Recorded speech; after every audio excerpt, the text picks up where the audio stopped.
Good evening. Welcome to the July 22nd, 2010 Goffstown Planning Board meeting. My name is Alan Yates and I'm the chair. At the introduction of the meeting, I'd like to go around the room and introduce the other members of the planning board, starting with Brian. Would you please go around the room and introduce yourselves? I'm Brian Rose. I'm the town planner. Lowell Von Ruden. Steve Dutton. I'm an alternate member of the board. Philip Devanza. Gayla Breck, recording secretary. Alan Yates, chair. Hollis Adams. Tim Redmond, vice chair. Earl Foley, alternate. Welcome. Let's start, although I was not here on July 8th, I had the opportunity to witness the event on the Goffstown TV, but I would look for somebody else to review the minutes and propose a motion. That is for the July 8th, 2010 meeting, of which Vice Chair Redmond convened the meeting. I'll make a motion to accept the minutes as presented. I hear a second. Second. Any corrections or additions, deletions to the minutes? Hearing none. All those in favor of approving the minutes say aye. Aye. Aye. Opposed? Abstentions? Abstaining. The chair abstains. Lowell and Steve. Second item on our agenda, and maybe you can explain it to us, Brian. We had a conceptual for grandmas. We just go right down this list for a couple minutes. It looks like it wanted to be canceled from tonight's agenda. Yes, Mr. John Gramas, who had been last on the agenda for a conceptual, did send an email to me and speak to me on the phone requesting to cancel his conceptual for tonight. So that's kind of off the agenda. Okay. Mr. Chair, Yes. was that noticed as a public meeting, Brian? No, it was not. Okay, thank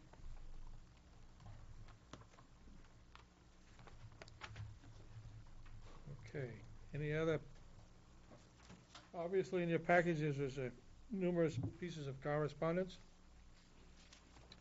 A, B, C, D, E, and F all concern a case we'll be hearing this evening. There's also something, some additional information. Could you explain this other information, Brian, that we received this evening? And does it pertain to any particular cases we have this evening? There's a letter from New Hampshire Springs Environmental Consulting that pertains to the Fournier application tonight. Let's see.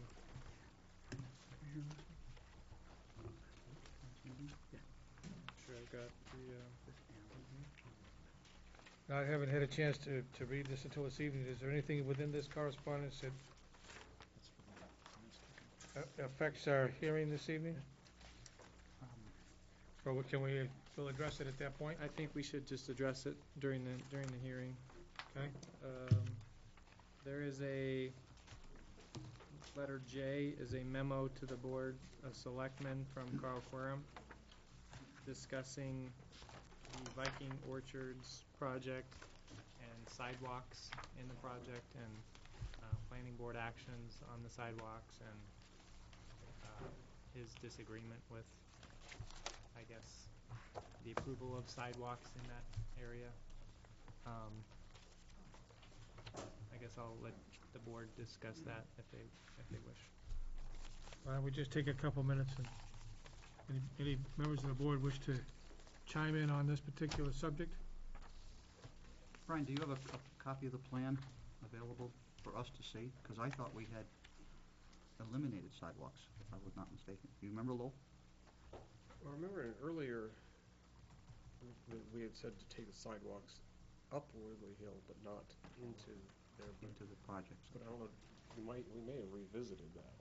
I don't recall. I did not bring a plan down. That's okay. I just was curious if Lowell remembered. So we approved them on Worthley Hill only? That was what I was thinking, but Megan, do you I'm have a not absolutely recollection sure. on that? Yeah, I've been working on the bond estimate for that, and the plans show, I believe it all the way up to across from Merrill. But for some reason, I remember we talked about it back and forth, and they were originally on the two side roads. They took them off. I just thought for some reason it was supposed to extend to both side roads but not go down them. But what's on the plan is just to Merrill, and so I was kind of trying to jog Will's memory about what he remembered and if it was, you know, because I tried looking through some of the paperwork I had, and I found like a memo on some of it, but I just know we had talked about it so much, I was trying to remember, you know, if that's where it was supposed to go, or was it supposed to go a little further?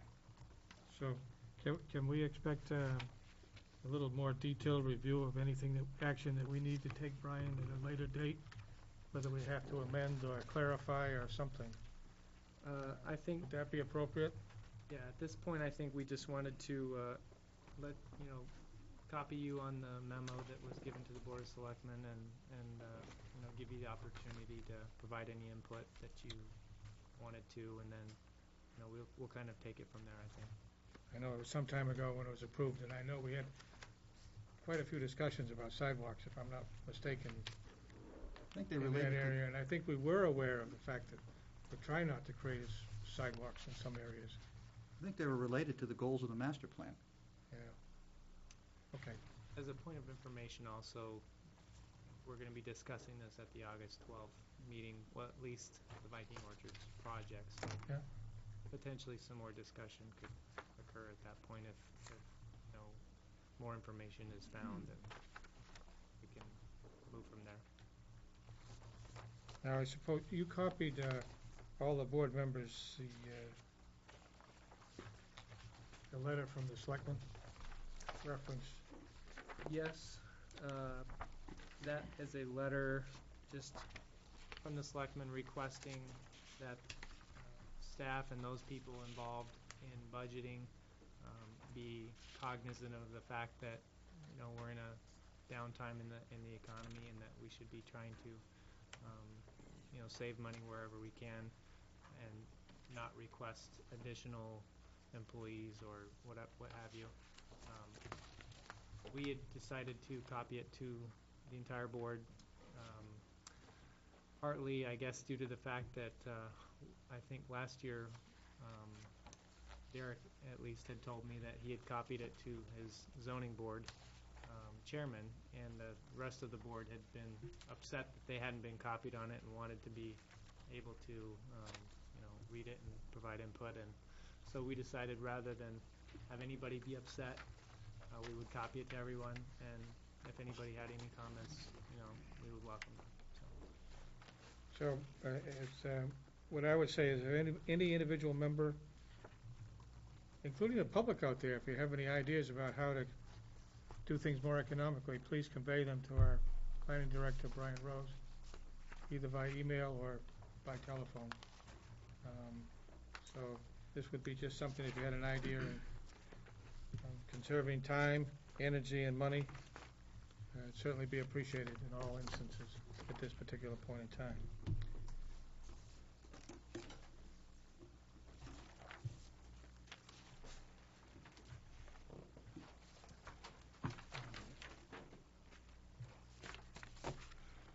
The next one is just a timber cut permit for Janigan property, map 6, lot 54, Tyrrell Hill Road.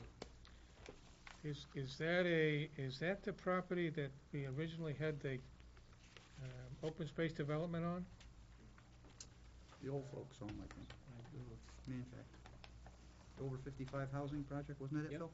Yeah. With the old turkey farm, Yes, is that the one that you're talking about, they're going in and cut? Terrell Hill Road, yeah. Okay. Anybody got a comment? It's all timber right now, I don't know what I mean. Okay. We can cover that later. All right. Anything, any member of the board or alternate have a topic of discussion we'd like to bring forward to the board before we get into our regularly scheduled agenda? Seeing none, well, 7:15, aren't we? I know it says 7:15, but we're done early, so we're gonna continue forward here. We'll open this evening's action by, under new business, we have map 15 lots 160 and 160A, completeness review and subdivision review hearing for a proposed lot line adjustment. John and Estelle Hill, Roland Villamure, and Claire Valancourt, Loria Street Zone Commercial. Brian? Okay, Mr. Chair and members of the board, this is the lot line adjustment hearing for acceptance of this plan for staff to be able to review the plan and present it hopefully to the board for approval. It's located on map 15, lots 160 and 160A. These lots are located on the northwest corner of Laurier Street and Roosevelt Street. The lot lines as they currently exist follow this line right here. The proposed line to split them is right here. So this little lot in the corner would be a current existing lot, and then this lot here is a current existing lot, and they're proposing just to move this line to right here, and no new development would be proposed on the lots. It just would, the lot line would move. This is an aerial of the area, and you can see the two houses and several outbuildings, sheds, and things like that on the property. So the request is to adjust the lot line between those two lots. Approximately 0.24 acres would be transferred from lot 160 to lot 160A. The proposed final lot size for 160 is 0.62 acres. The proposed final lot size for 160A is 0.45 acres. Both of these parcels are in the commercial zoning district. This is the plan.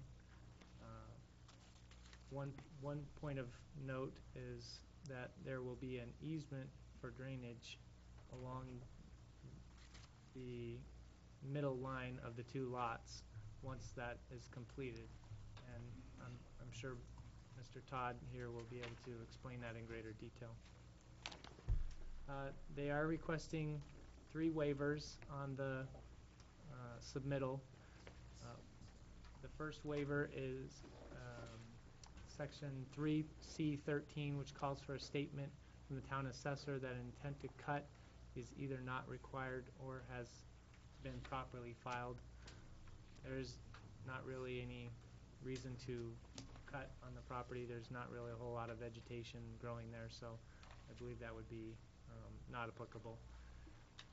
Section 3C17 calls for a topographic map based on a datum plane established by the town. Again, these are existing lots. No new development is proposed. I believe topo may not really be applicable in this case or needed. And then section 3C18, which calls for location profiles with elevations of all existing and proposed water mains, gas lines, sewer lines, culverts, drains, and proposed connections or alternate means of providing water supply and disposal of sewage and surface drainage. I'm going to let Mr. Todd address that one just so that he can explain his reasoning why he's requesting the waiver on that.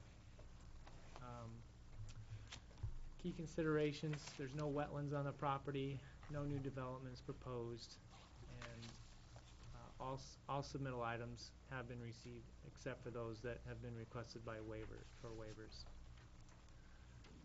So the recommendations would be to hear the applicant's proposal, find that the application does not have a regional impact. It does not impact the region based on traffic or adjacent to other municipalities, and it does not propose any new development. So really, there's not an effect on this on the region. Any resolution of remaining items, and then getting to the waivers. And the recommendation would be to accept the proposed lot line adjustment and continue the public hearing to August 12th, 2010 hearing. And with that, that concludes my report, and I'll turn it over to Mr. Chair. Mr. Todd, I assume you're representing the applicant. You have the floor. Yes, thank you very much, Mr. Chairman and members of the board. Mr. Rose has made my job very easy. Gone through half the outline that I made already, and I haven't said a word. That's a good thing, I guess. Doesn't always happen that way. So I'll just go through and highlight some of the things that Mr. Rose did not talk about. And one of those is the slope of the land. And if we put a drop of water on this point up here, it probably wouldn't go anywhere. It would infiltrate into the soil. This appears to be a very sandy soil, not far from the Piscataqua River. There appears to be no channels of concentrated runoff anywhere or at any point from this property. Vegetation is pretty sparse. We have a few trees adjacent to the Mr. Hill and Mrs. Hill property and house right here. We have a vegetative buffer of small trees at this corner, some along this line. There's a buffer of smaller trees along this property line, and there is some recent plantings of evergreen specimens along this property line. The rest of it is grass. There is one lonesome tree right in the middle. The property line's about 2/3 the entire length or perimeter are buffered pretty much with vegetation.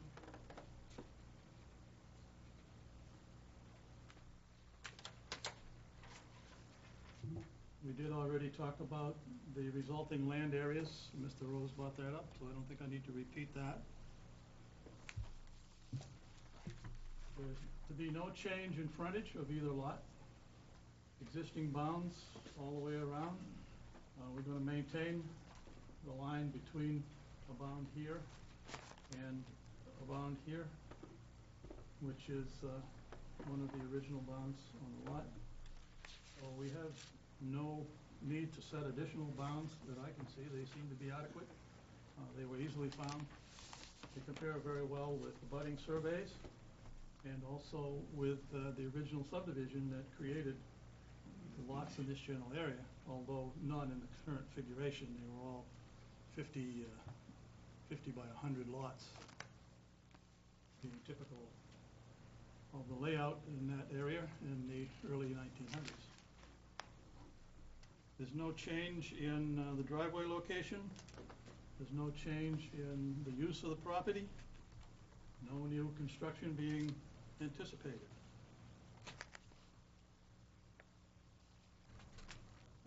Mr. Rose went over the waiver requests, and there was one you wanted me to comment on. Which one was that? That's the third one regarding location of all the utilities and such. Well, we did locate the ones that were visible in the street.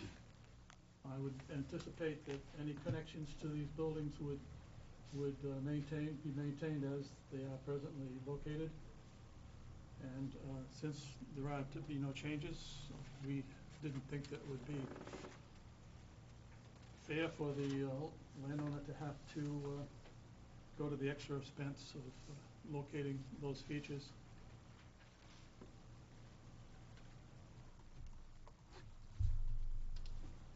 And I did want to show the location of a sewer line.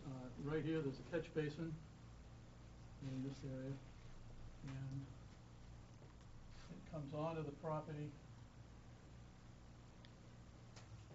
right under where an original marker was surveyed by my office when we did a survey of this lot in 2003.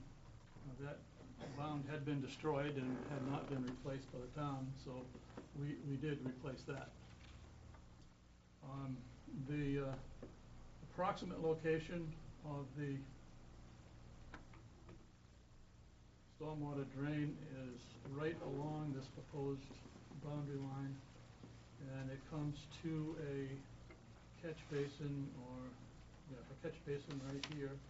We presume it's in a straight line, but we're not sure. I don't believe there's any as-built drawings for that. There is no easement on record. We checked it all the way back to when the lots were first created, found none, so I talked with the landowner about it, and they would like to see an easement put on it to benefit the town and also to avoid conflicts in the future between the town and the owners of these two lots. Not knowing exactly where that stormwater drain is located, I think it's wise to make this easement a little wider than would normally be required.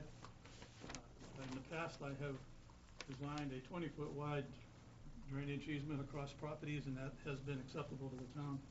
But in this case, I'm intending to encumber each of these lots 15 feet, with the center of the easement running along the property line between the two lots. So it will be a total of 30 feet in length, and I'm hoping the next time they dig this up that the town will see fit to put the bound back in. And we have furnished a proposed document, and I have with me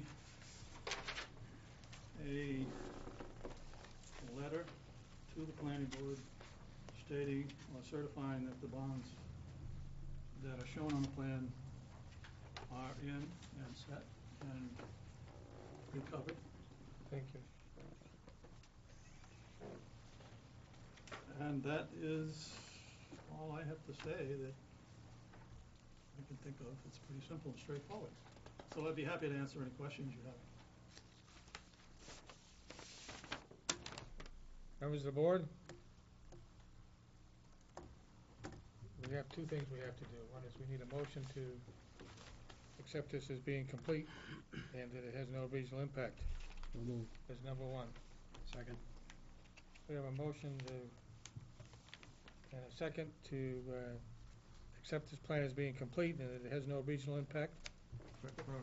Do we first have to act on the waiver request, or by finding that it's complete, are we in effect granting the waiver requests? So Just for acceptance purpose only on the, well, that's right, but you don't accept it unless it's met our requirements. So if you, this isn't on the merits, it's on the acceptance and finding that's complete. Okay. If you want. So I've got the cart before the horse. Well, or if you want to treat the acceptance as granting the waivers, that's fine too. At least then we know what we're voting on. Okay. I stand corrected then. Well, no, just correct it. It's just Well, no. an alternate I've view of been things. advised.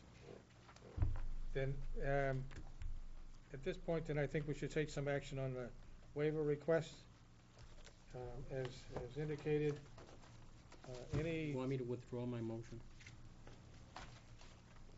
Sure, please, I'll withdraw it. technically. Withdraw the second. Withdraw the second. Okay, so now we can proceed in the normal fashion. The board members have any discussion on waiver request A? That's the timber cut side. Any members have anything about B, which is not calling for topographic information, as the sites are relatively level, as indicated by Mr. Todd, and also by our own town GIS systems. Any comments on B? How about C? I have Yes. a comment. I understand Mr. Todd's comment that there's no additional building, but one of the purposes of requiring this information on new plans even when there's not substantial change, is to upgrade our sort of database on what's out there. And although the buildings are not changed and the use isn't changed, the lots are. So it's not a insignificant change that we're approving. So although it's certainly not critical to have that information to approve this plan, or it may not be based on Mr. Todd's representation, we are passing up essentially an opportunity to find out where that is, because this is when we can do it. Megan, do you want to chime in on that? Do we have any information in that street? Are we severely lacking in that street? We do, I mean, I looked up our utility map, and I believe the 10-inch sewer main that runs down the center of the road. I also had just printed a plan and PDF'd it over to Brian of how those catch basins connect. So really, it's a matter of connecting the dots, and we usually, we can help them, do most of that if they locate structures, in the vicinity of the lot, which, appears to have been done. The only other structure, I think, is beyond the lot. So the only other thing we've been missing is water main, which I have Manchester Waterworks maps and can probably tell them approximately where the main is, and the size. And then services takes a little digging sometimes. That they might have to go to Manchester to find out where the service is. The homeowner doesn't know, but usually we have enough info to help them, show it on their plan. Okay. So it's up to you. I mean, yes, we like to see a complete plan, but if the board finds that it's not necessary, in this case, it's really not the end of the world, because I think we have most of the information we need anyway, short of maybe the service location. Okay. Jim? Mr. Chair, on that one then, I would move that we waive it for acceptance purposes only, but require as a condition of approval that the plan show the utilities and other stuff in paragraph 3 and we can do it to the satisfaction of DPW or whatever standard we want. But given what Megan said, it shouldn't be a big task to market, so I don't think we need to hold up acceptance of the plan if that's what we're doing today. Then can some member of the board wish to propose a motion for A, B, and C? Okay, motion by Jim. I will move that we waive items 1 and 2 on the report and waive item 3 on the waiver request section solely for purposes of acceptance, but not for review on the merits. Seconded by Carlos. Any discussion on the motion? Seeing none, all those in favor say aye. Aye. Opposed? Abstentions? Chair votes in the affirmative. Motion carries. Waivers have been granted and as amended by Mr. Raymond. Now let's go back to my first idea about motion was completeness and regional impact. Tim? On the completeness issue, I don't see very much information about lot 15-154, which is directly adjacent to it. It just has a little note that it's a commercial building. Do we require that there is more information on the plan than that, or is that acceptable? That's the old Jutras sign building, which you see from Mass My Road. question stands. Huh? My question stands. Do we require more than just a little notation, or do we need more information about that lot, or is it a requirement or not a requirement? You typically show the owners of the abutting property. I mean, we have all the other properties around the circumference, all duly noted and such, but there seems to be very little information on that other lot. Well, it's over in the, Or is that, or actually? it's over here in the butters list. Isn't it? Okay, yeah, the owner is in the abutter list. It's not in the drawing, but over to It's the okay, right. you run out of room. Okay, thank you. Any other comments? We have a motion and it's been seconded. All those in favor say aye. Aye. Who seconded it?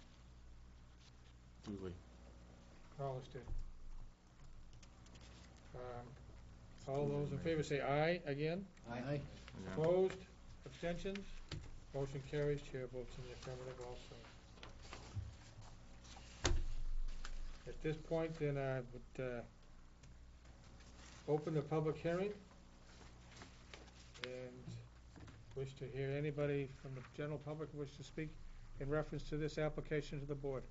Anybody present wishing to speak? Now, not close the public hearing, but I'll go to Megan. Do you have anything you want to add to that list of No, questions or concerns, or you think they're all resolvable? No, I think everything's fine. I had just commented about, adding the utilities and then, making sure that Brian and I get a chance to review the drainage easement when it's submitted. The actual physical document, and that you have the opportunity to amend and approve that, okay? Does the Conservation Commission have any interest in this particular project? Okay.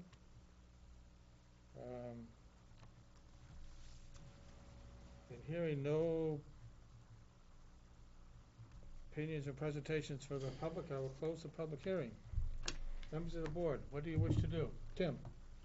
I'll make a motion to accept this proposed lot line adjustment for review and continue the public hearing to August 12th, 2010, as is noted. Can I just back things up a little bit? Sure. Can we cut to the chase? Was this notice for, This is a notice public hearing. was it notice for final review or just for acceptance? Only acceptance. Conceptual site plan, technical review. That's what we have to do. Okay. Yes. I was just wondering, with our procedures, do we have an expedited application process where we could just basically approve this with conditions? As long as It we was notice noticed as as long a we notice it that way. public hearing, But only for acceptance. but only for acceptance. So in the future, possibly. Yes, and that should be a determination made by you, Brian. We If you are thought it was simple enough, We are gonna be working on that very Okay. quickly. I wanted it to be this way, for this one. However, by the time I had gotten to asking the question of Patty, the notices had already gone out for acceptance only, and Okay. so. We like to see Mr. Todd, so I think we can move that. okay. I'd like to say something before you're done. Yes, I want to thank Megan for offering to help us by providing all of the information relative to the utilities in the street and the documents supporting that. I think that's only fair since her department tore the bound out at this location and never offered to replace it. And so I think that's a fair trade.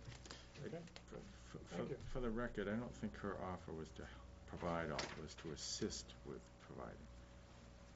yes. I heard her say that she had documents in her office and that she'd be willing to share them. I just Yes, think, I that just is want, correct. I just want the record, we didn't make a deal, we just offered to assist. It was a fair trade. Okay, agreed. Tim, were you set to make a motion I made a before I motion. interrupted you? I made the motion to accept the proposed lot line adjustment for review and continue the public hearing to August 12th, 2010, as was noted. Motion by Tim, seconded by Phil. Any discussion on that motion? Hearing none, all those in favor say aye. Aye. Opposed? Abstentions? Motion carries. Thank you, Mr. Thank Todd. you.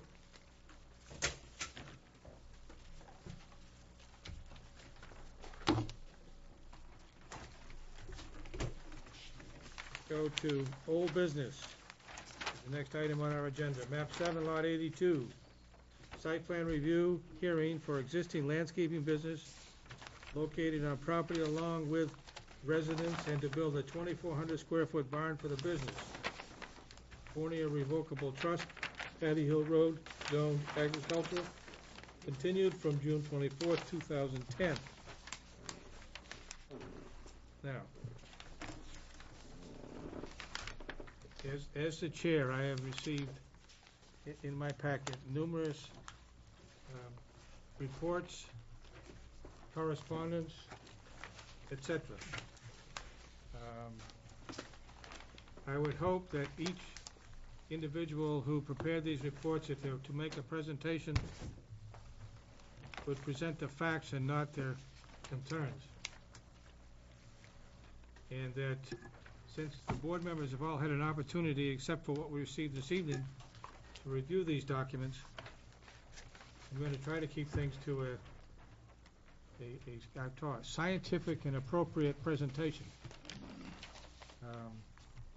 because even I don't understand all the things that are in those documents. I wish to give everybody an opportunity to speak and make their opinions and ideas and concerns known to the board. And so given those, I will take and go back to Brian. Brian. Thank you, Mr. Chair. I'll just kind of start out. This is the location of the property. It's along Patty Hill Road, which is about a mile north of downtown Goffstown right now. The property is located on the west side of Patty Hill and is kind of a elongated property. It's 6.09 acres in size, and the property, the applicant is proposing to build a 40 by 60 shed with an attached 20-foot wide awning, making it a 60 by 60 shed really. And then also a 27 by 27 salt shed and a 500-gallon fuel station tank as part of his landscaping business proposed site plan. The property, as it used to exist, had just open farmland and some vegetation and trees along the south side. There are some wetlands on the property. As to where the location of all wetlands are, I think that's potentially still in question on this property, but the ones that are known are mapped on the site plan that you have in front of you. There is an existing house on the property, located right here along Patty Hill. The property that is being planned is generally in this vicinity right here. Kind of go to that. Existing on the property now, the applicant has been working on his, has been using the property as his business without site plan approval, so he has come into the town for approval after the fact. He was notified of this fact about 5 years ago from Mr. Derek Horn, our zoning enforcement officer. This photo was taken in 2006, which clearly is after he had been notified of that, and that's still in operation. This is just another shot of the aerial, that same date, using our town's pictometry, and then this is just from the rear of the property. So the request is to approve the site plan for the landscaping business. The applicant did get a variance for the property on January 6th of '09, allowing the landscape business on the agricultural zone property with only a 25-foot setback. But they were required to provide additional screening of all materials and equipment on the property. There were a few other points of requirements that the ZBA had given them. I believe last meeting, 2 meetings ago, you had received a copy of the letter from Derek detailing out the points of the variance, and I believe also the points of the variance are noted in your staff report in comment number 16 under the key considerations. This is the existing conditions plan that was provided by the applicant. I'm just going to kind of scroll through these. I've got several slides. I've got several photographs that were taken on the property as of recent that I want to make sure to go through. So I'll just go through these quickly and we can discuss later. This is the proposed site plan. The location of the barn that they're proposing is right here. There is a current barn just on the other side of the property line that was built by Mr. McAlery several years ago. The location of the salt shed is existing right about here, and they're proposing to move it over to this point here and build a concrete pad in front as part of what the ZBA had requested that a concrete floor be provided for the salt shed. They are providing that, and in addition to that, they're going to be providing a concrete pad in front to help with spilling. This is part of the engineering plan on the property. What's shown on this is basically the detention ponds along the south side, which is also located right next to where it slopes off pretty steeply. So that's a potential concern. I'm going to skip this one. These are the elevations of the barn that are proposed. This would be the front elevation. There's a section drawing of in the middle of the building. Here's the rear elevation. As you can see, it cuts into the slope, and so the floor of the building would actually be here, but the slope of the hill as it's coming down would follow that general area right there. Same thing on this other, this is the side elevation showing that there's kind of a hill on that side as well. And then this is the southerly elevation where the awning is. You can see the posts for the awning right here, here, and here. Key considerations: wetlands on the property. DES has submitted a letter stating that data is inconclusive about wetlands being filled. Abutter Dean Gibson has contested that point and that finding and asked for a peer review. DES had stated that they would conduct a peer review. However, none has been done at this point or submitted to the planning department at this point in time. Staff has reviewed the site plans was submitted by the applicant and has submitted comments to the applicant. Those comments have been included in your staff report as comments from engineering and planning. Additional key considerations. I already stated that about the salt shed having a concrete pad. The max height for the building is 35 feet. Proposed height is 33'8". There was a memo in your packet from Derek Horn regarding the height of the cupola on top of the building. Just for anyone who doesn't know what a cupola is, oops, that is this little thing right here on the top that just makes the building look nice. That part of the building would have to obtain a variance if it were to exceed the 35-foot height, which it does currently on the plan. I've discussed this with the applicant and proposed that he potentially could get the cupola under the 35 feet if the pitch of the roof were dropped and the height of the walls on the cupola were dropped a little bit. That may be able to reduce the overall height of the building, and I believe they're looking into that and working on potentially getting that accomplished. The applicant does not need an alteration of terrain permit according to the DES. Screening is a requirement of the variance that will be discussed, I think, in detail here, so I'm not going to go into it too much.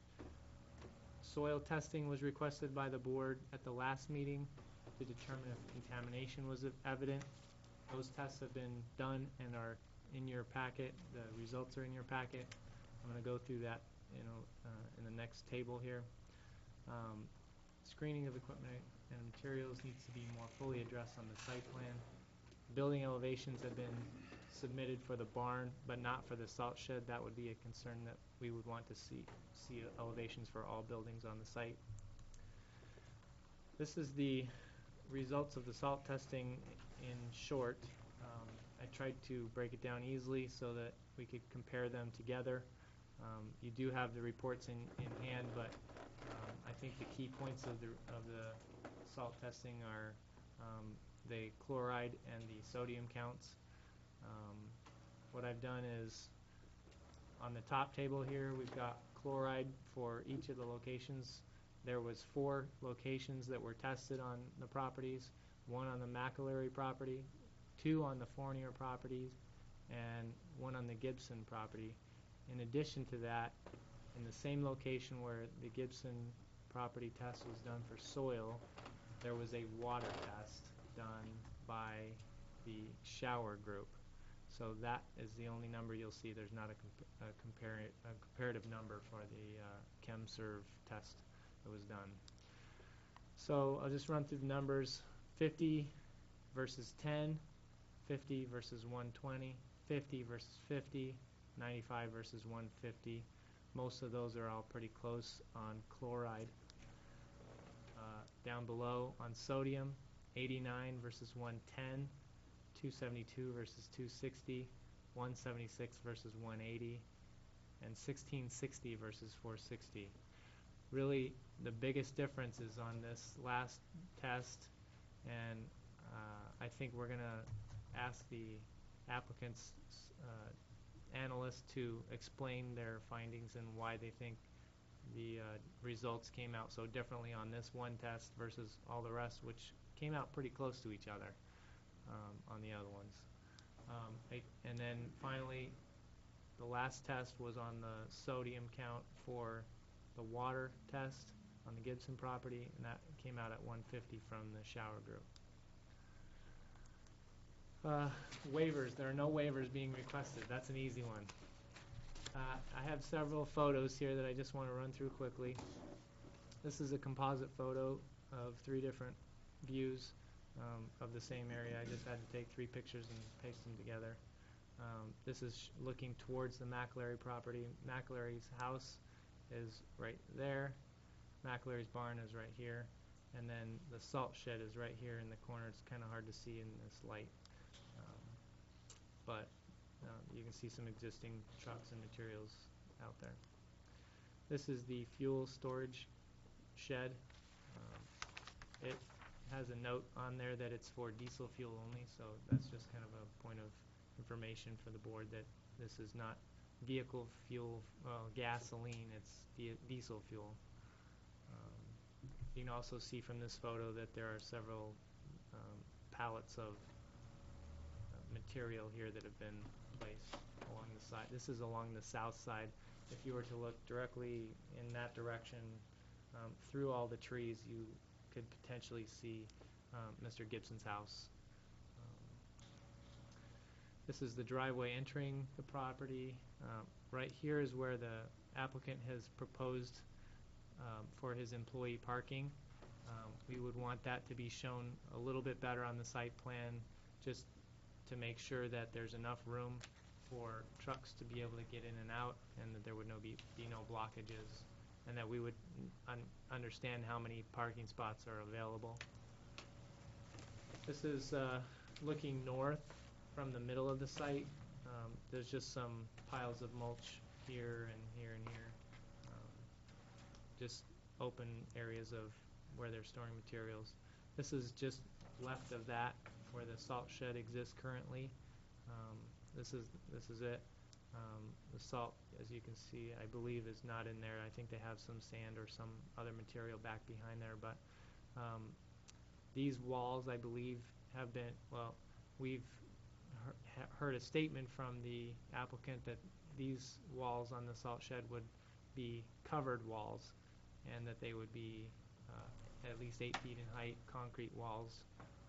But that information has not been provided as far as building elevations for review, so I don't have much to go off of on that. This is just on the other side of the salt shed. You can see they're storing some more materials here. This is in the rear of the property. Looks like there's some wood that's been piled up there. This is on the south side of the property, where some concrete blocks have been placed for bins. I think those bins are to be moved to the north side according to your plan, and materials would be stored within those little areas. I took this picture. There's somebody really, really awesome in that picture. I don't know who it is, but No, I took the picture with myself in here in order to kind of give you an idea of the scale of the trees. My height is 6 foot, 6'4", and so if you can kind of get a gauge of my height, you probably can see that that tree is probably about 9 feet, maybe 9.5 feet. Additionally, some of the trees are in slightly differing heights there, but for the most part, the trees are 8 to 10 feet high along the property line. And you can see there are several of them in that location.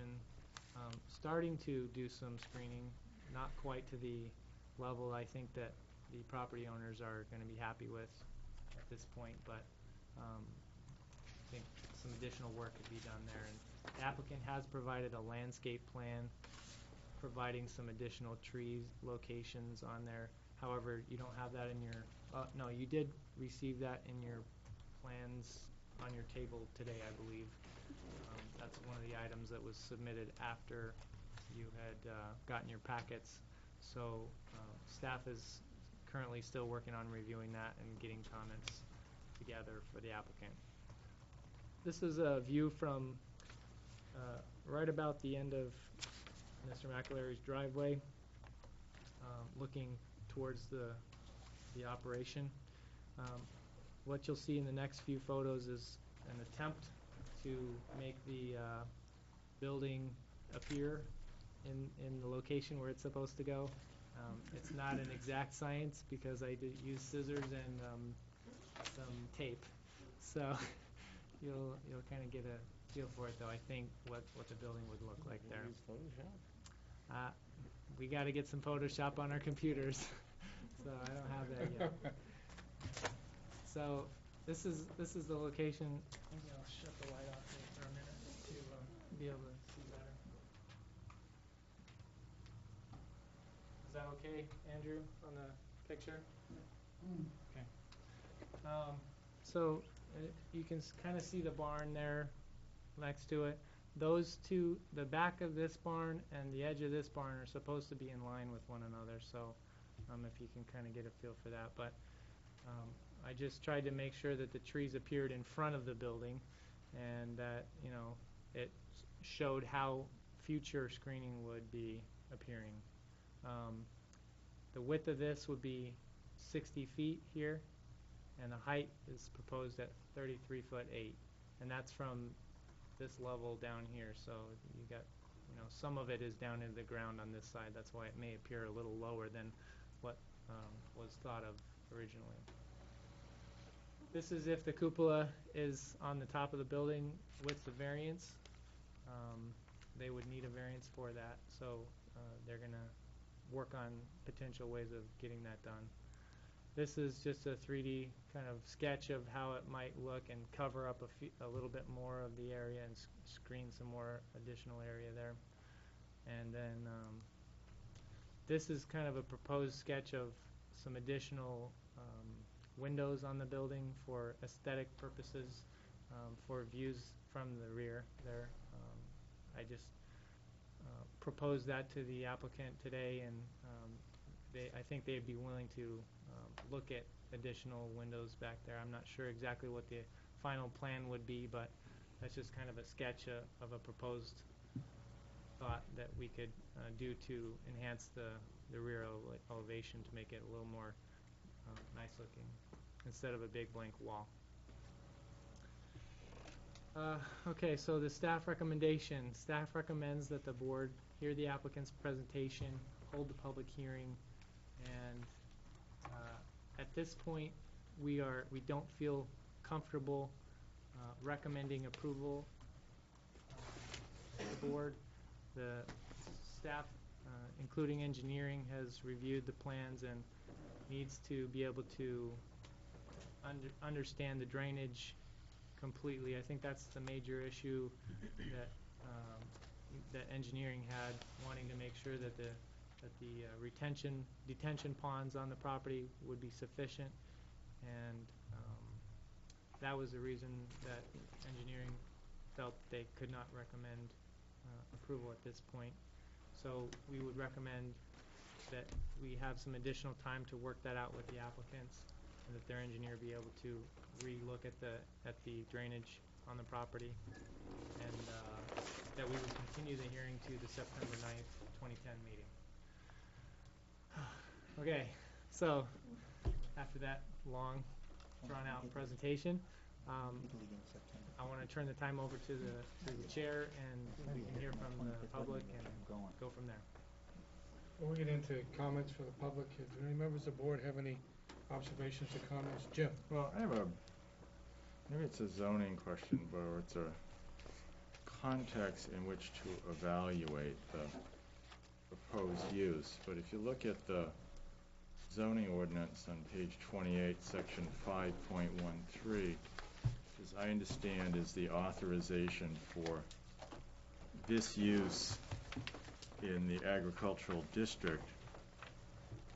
It says that storage of equipment and materials for landscaping, construction, and similar business in the agricultural district, if accessory to a primary use, if accessory to a primary residence, and then it goes on with some setback and size requirements, is a permitted use. So I think you focus on the term if accessory to a primary residence. What does that mean? If you look in the definitions on page Roman numeral 1, in the beginning, it doesn't define accessory to, but it does define accessory use, which is a subordinate use of land or building, which is customarily incidental to the principal use of the land. And I think that's an important consideration when you look at the intensity of proposed use, which is separate from the fact of proposed use. We may find that a landscaping business is permitted, it's an allowed use, but you can't ignore that dependent clause if accessory to a primary residence. And that sprung to mind when you were showing the slides of all the stuff that happens back there, which is accessory to which. And I think as we weigh this going forward, there's a matter of scale of use that we're entitled to consider. And not only does that impact some of the specific issues that you're raising of drainage and stuff, but also it's whether it's a permitted use under the zoning. Now, as I understand, the ZBA did not reach that issue. They only addressed setbacks. Correct me if I'm wrong, but they granted a waiver from setbacks, but not a waiver from the other provisions of that paragraph in the zoning ordinance. So I think we're still entitled, both as that matter of zoning and planning, to determine what is an accessory use. And we haven't discussed that yet, and I want to make sure we do. Thank you. Any other members of the board? Mr. Chair, can I just ask it for clarification? So Yes. is that question asking whether or not the landscaping business would become the primary use versus the residence becoming the primary use, or vice versa? Or? Well, no. As I understand, if you go to the table of uses, this is a permitted use if accessory to a primary residence. So is accessory, does that mean as long as there is a primary residence on the property, you can have a landscaping business, irrespective of its size and scale? Or is it incidental? Is it a secondary use?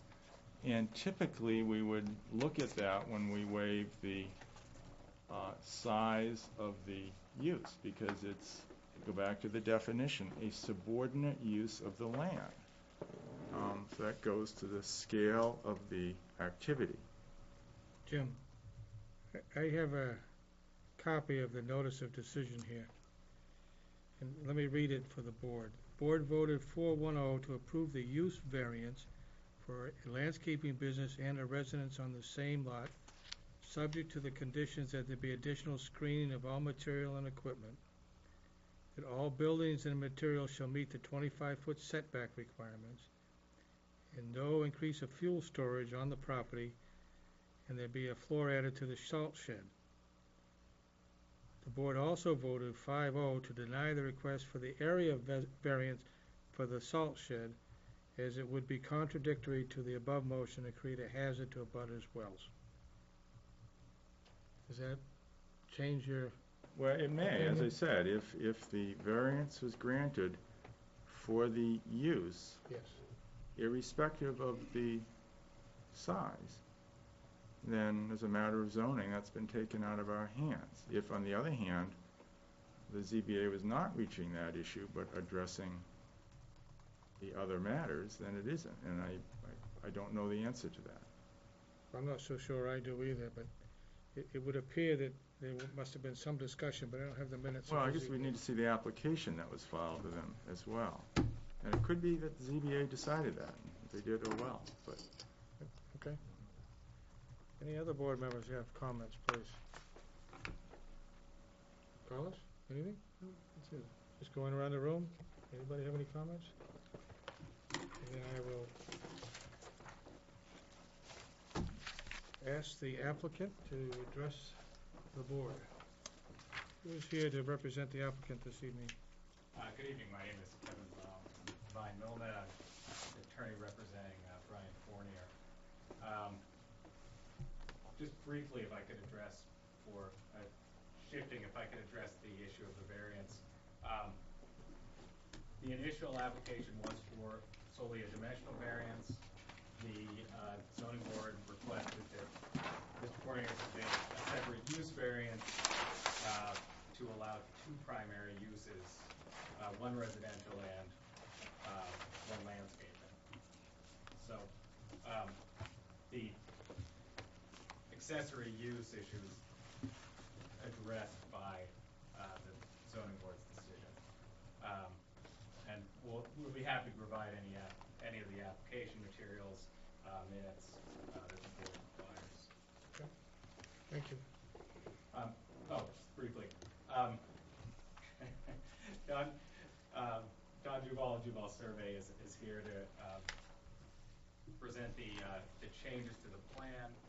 We also have Peter Schauer, is present as wetland scientist, to address some of the wetlands issues. This is the first time he's presented to this board. He has made an attempt to talk to the abutters wetland scientist to try to narrow that focus, but he will be presenting his wetlands delineation as well as a rebuttal. He's also going to be speaking to the issue of the salt samples. Like to note, I'm guessing it did not get into everyone's materials. I believe one of the abutters has submitted a complaint to DES on the salt. DES has responded to the town. They're not taking any action at this time, but clarified that the appropriate standard for, well, there's two, which Mr. Schauer will get into. One, for salt sheds, they require best management practices. I believe that the current proposal meets those best management practices that are outlined. You don't have a copy. I know that Brian does. But Mr. Fournier would be certainly willing to make meeting those DES requirements, best management practices, initially. Also, with respect to the peer review, it is still outstanding. We're very anxious to get that as well. I'm not clear what the timing is or what the procedure is. We'd certainly be open to any information that Mr. Adams has, not on this specific. Excuse me? Just address the topic at hand, not members of the board, please. Oh, well, we're interested as well in getting this peer review completed. So, and then just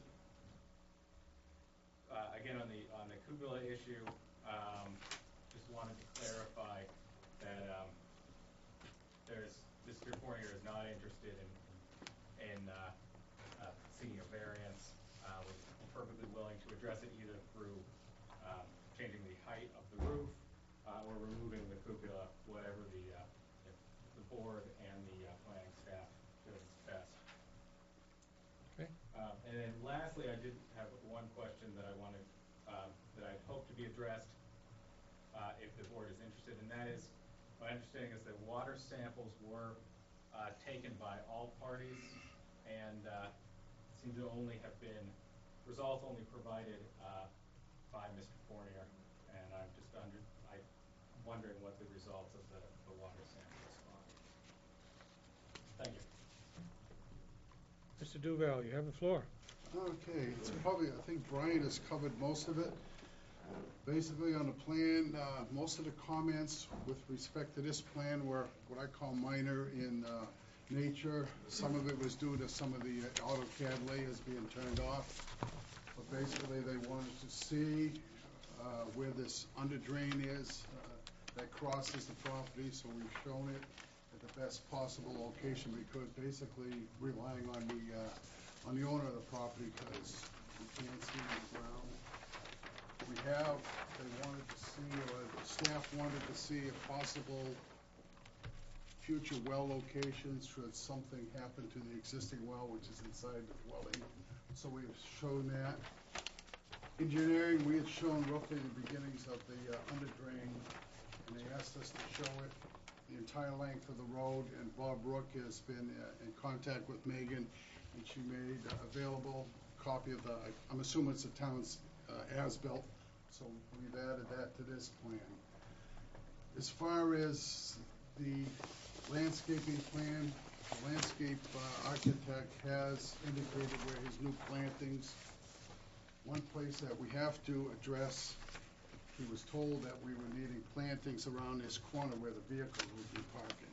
He did not show it on his plan. I had submitted a 8.5 by 11 to Brian. We'll blow up showing the building and how each vehicle would be placed inside the building under the awning and the two vehicles that were parked outside. I'm not sure if you've got Yes, we do. yeah, that's it right there. Brian has it. Okay, good. We do have that. And you'll notice on mine, I had shown additional plantings that were to be around that proposed parking area in regards to the way Brian wanted it. As far as the issues of the drainage, Bob Rook has been working on that. He hasn't had a chance to complete them. I think he's got it completed in his office. He left I believe, a detailed message to Megan, and she can address that. His statement to me was he believes he's answered all of Megan's concerns, but she will answer that. And again, I have not had a hard copy to submit to Brian for their review. But I believe going through all the concerns that the staff raised, showing a well, showing it inside the house, showing some additional plantings, I believe we've taken care of all those issues. Like I say, you have not received the hard copies of this plan with the few additions and the hard copy from the engineer. The intent was he was to write a summary letter with it saying your concerns on item 1, 2, 3 were this, this, and this, and here's how we've addressed those issues. As far as issues of the soil testing, the salt and chlorine, that's not my bailiwick, so if you're done with my presentation, or if you have any other questions for me, I'll probably yield it to Peter Schauer. Do members of the board have any questions of Mr. Duval at this moment?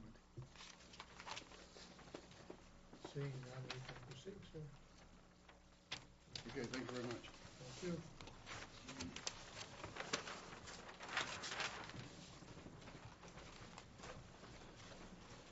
Mr. Chairman, members of the board, my name is Peter Schauer. I'm a certified wetland scientist, certified soil scientist, representing Mr. Fournier. I believe you have a report in your documentation concerning the soil investigations that are performed on the site. I was performing test pits on the site on two locations, two dates, April 8th and May 7th. Dug a test pit right approximately here where the roof drainage is going to be put into a dry well on April 8th to determine the infiltration capacity and how much water that would take from the roof. And then after discussing the project and some of the concerns that the Conservation Commission and I don't know whether it was the planning board or not, but it was the Conservation Commission had that there may have been fill on the property in the wetland locations. I dug an additional set of test pits on May 7th. Test pits were dug in front of the salt storage shed. This seems to be the proposed plan, I guess. Mr. Shower, we have a plan in our sketch showing the location of those. There was a trench that I dug in front of the existing salt shed, not the proposed one. And then I dug test pits at the base of the fill along the stone wall in 3 different locations, and a test pit on the upper portion of the fill on the plateau where the wood was, if you remember the wood in the picture. And another one down closer to the gas tank. In none of these excavations could I find any evidence that there was any filling of former wetlands or that there were former wetlands on the site. Went back and got a plan that was done when John McAlery subdivided up this parcel from other parcels. And that was done that's also in your plan set. It's a plan by John Hills, John T. Hills, engineer. It was prepared in 1995 or 1990. And on that plan, this is important to note, there's a drainage pattern noticed on, this is where McAlery's driveway comes through. And there's a culvert under that driveway, and that's the location where the sample was salt. But it's also important to notice on that high-intensity soil map that was done at that date, that the soil is mapped as 423 BH. That's a somewhat poorly drained glacial till soil with a hard pan. And it's exactly what's there. It's a glacial till soil, and that's what I found on this site when I was doing my excavations. What the importance of that is that this is not a jurisdictional wetland. And it's going to be purported maybe tonight that there were jurisdictional wetlands in this area. This was done by James H. Long of New Hampshire Consulting Soil Scientist, number 15. He works for New Hampshire Soil Consultants out of Exeter, I believe they were at that time. And this is a direct path or to the left of where the existing salt shed was done. That's why I dug a trench that was 40 feet long near the salt shed to see if I could pick up that drainage pattern, and if there were hydric soils in that area, I would have identified them at that time. I did not find any hydric soils in that location or any jurisdictional wetlands. Now, when I went back on May 7th, I looked at the area down, there's 2 stone walls, one parallels each other, and it's an old lane, I believe, that led out to the back of the property. And we did identify 2 little areas of wetland that we had not identified previously, and we mapped those and put those on this plan. So the most recent plan that you have has additional wetlands that were not located at the time that we did our initial work. I believe it was August of 2008. That was an addition that we did have to put onto the plan.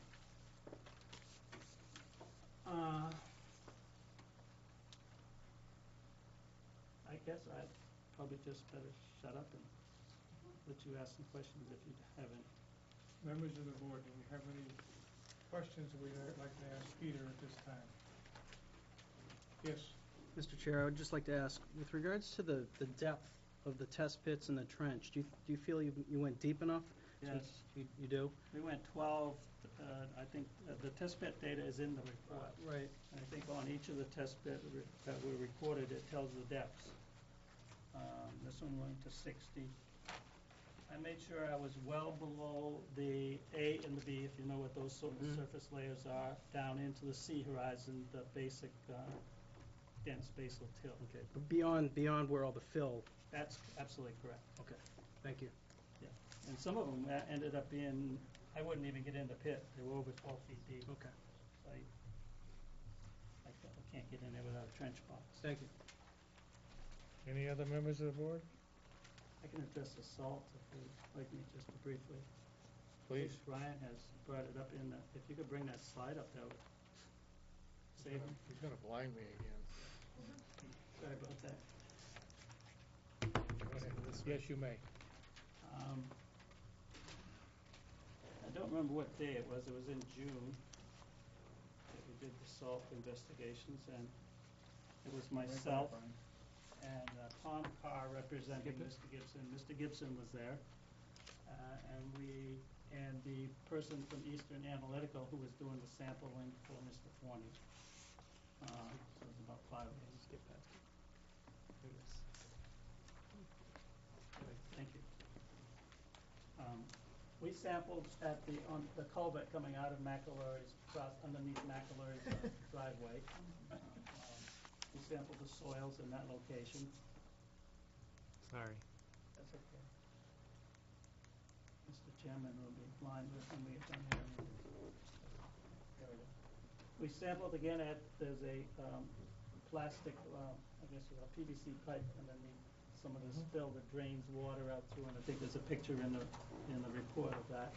We sampled right at the end of that pipe. We sampled at 0 to 2 inches and then 6 to 7 inches to see if there was any difference. That would be Fornia number 1 would be the 0 to 2. Fornia number 2 would be 6 to 7 in the same hole.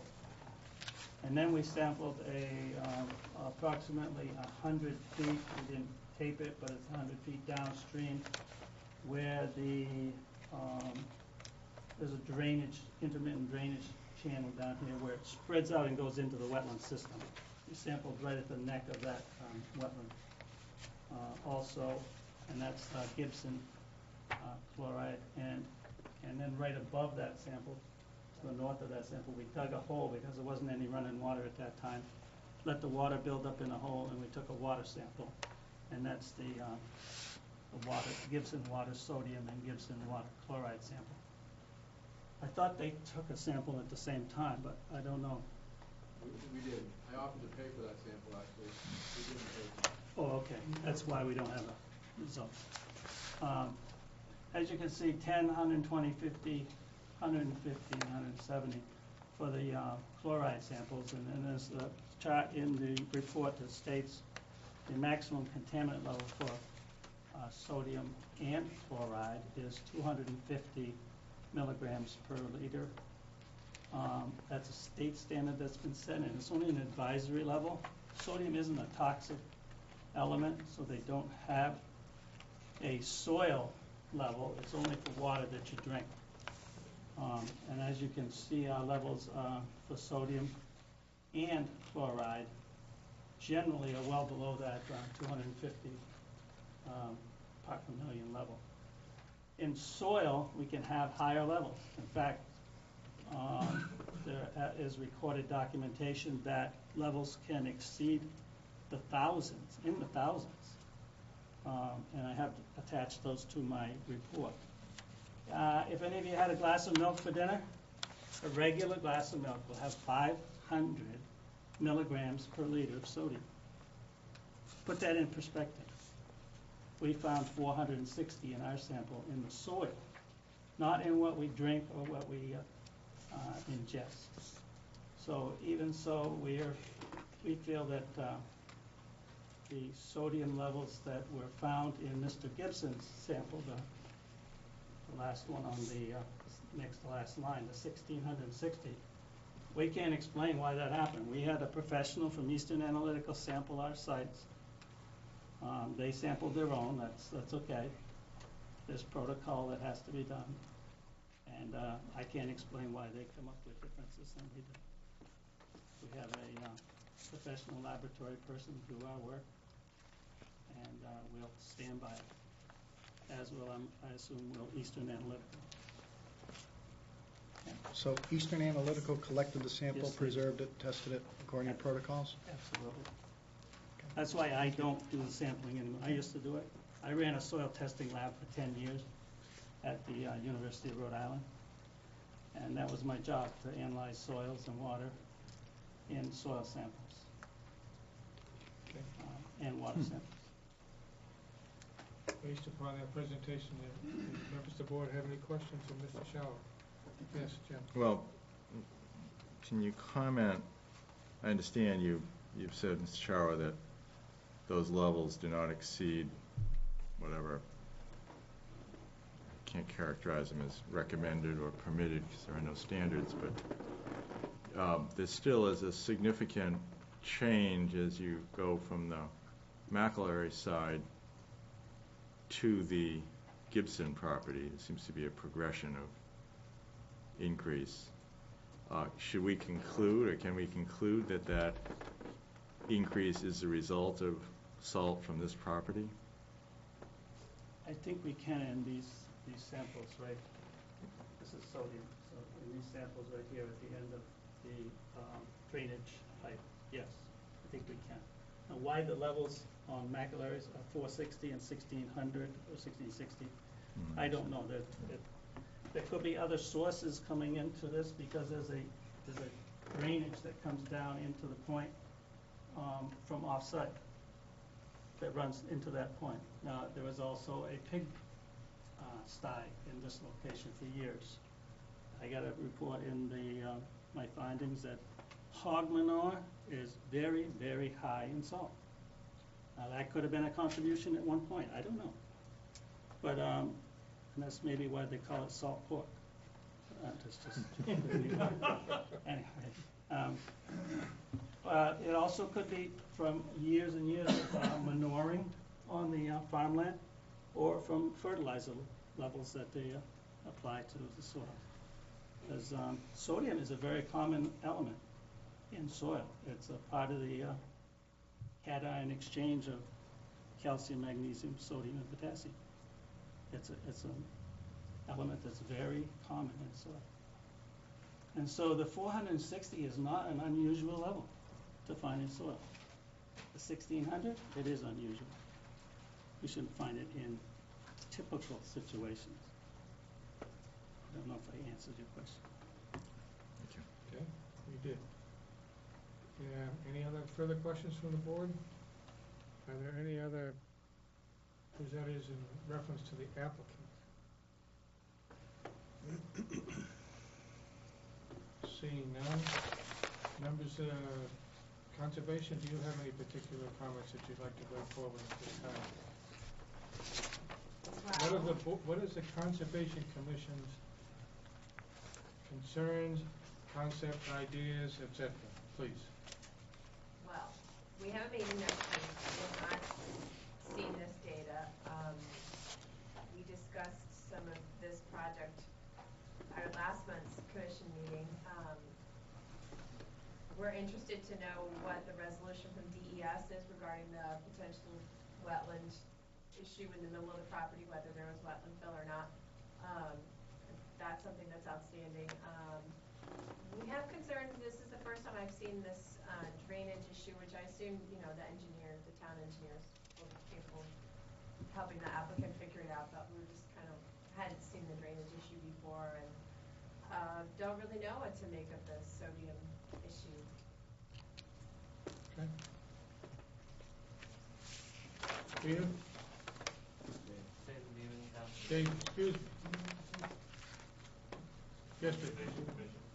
I just wanted to comment on, the statement about the sodium in the milk. I just hope the board will realize that it's completely irrelevant to the discussion. I mean, we talk about the sodium in soy sauce, and maybe to conclusions, but I think what should be focused on are the actual numbers, the progression as you go from one property to the other. And, milk does not make a suitable substrate for many organisms living in an ecosystem, so I hope you will disregard that statement.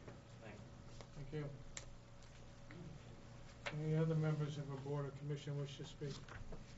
Yes, Kimberly? Can I just clarify?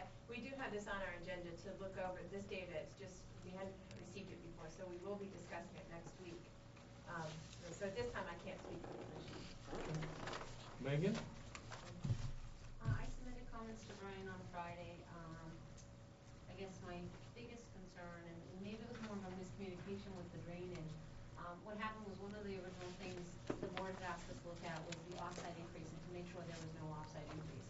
So I directed them to look into that, and typically we do that for a 25-year storm. So they ran their calculations for the 25-year storm. But when I got the information, and looked at our development regs, it's actually, the 25-year storm is for offsite increases.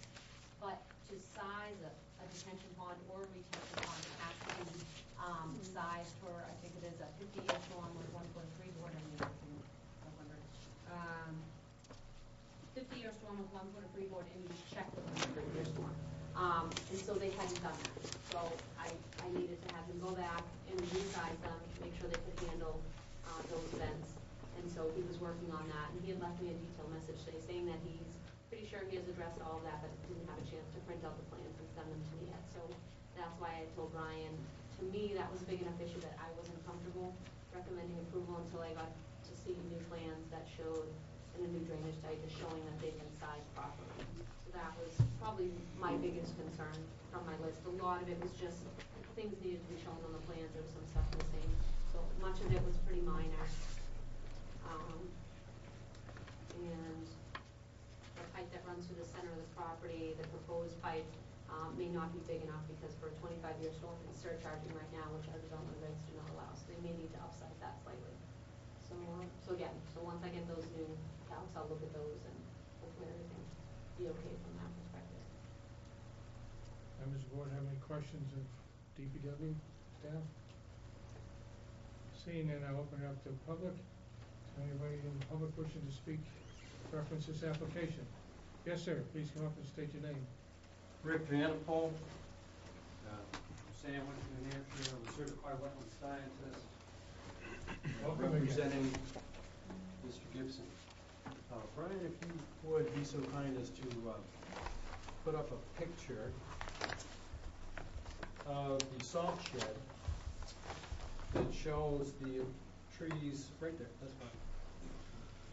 I'd like to point out an evident feature that struck me and caused me to investigate a little further, and that's the fact that we've got some bordering planted shrubs, and you'll note that there are two to the left of the salt shed that have died.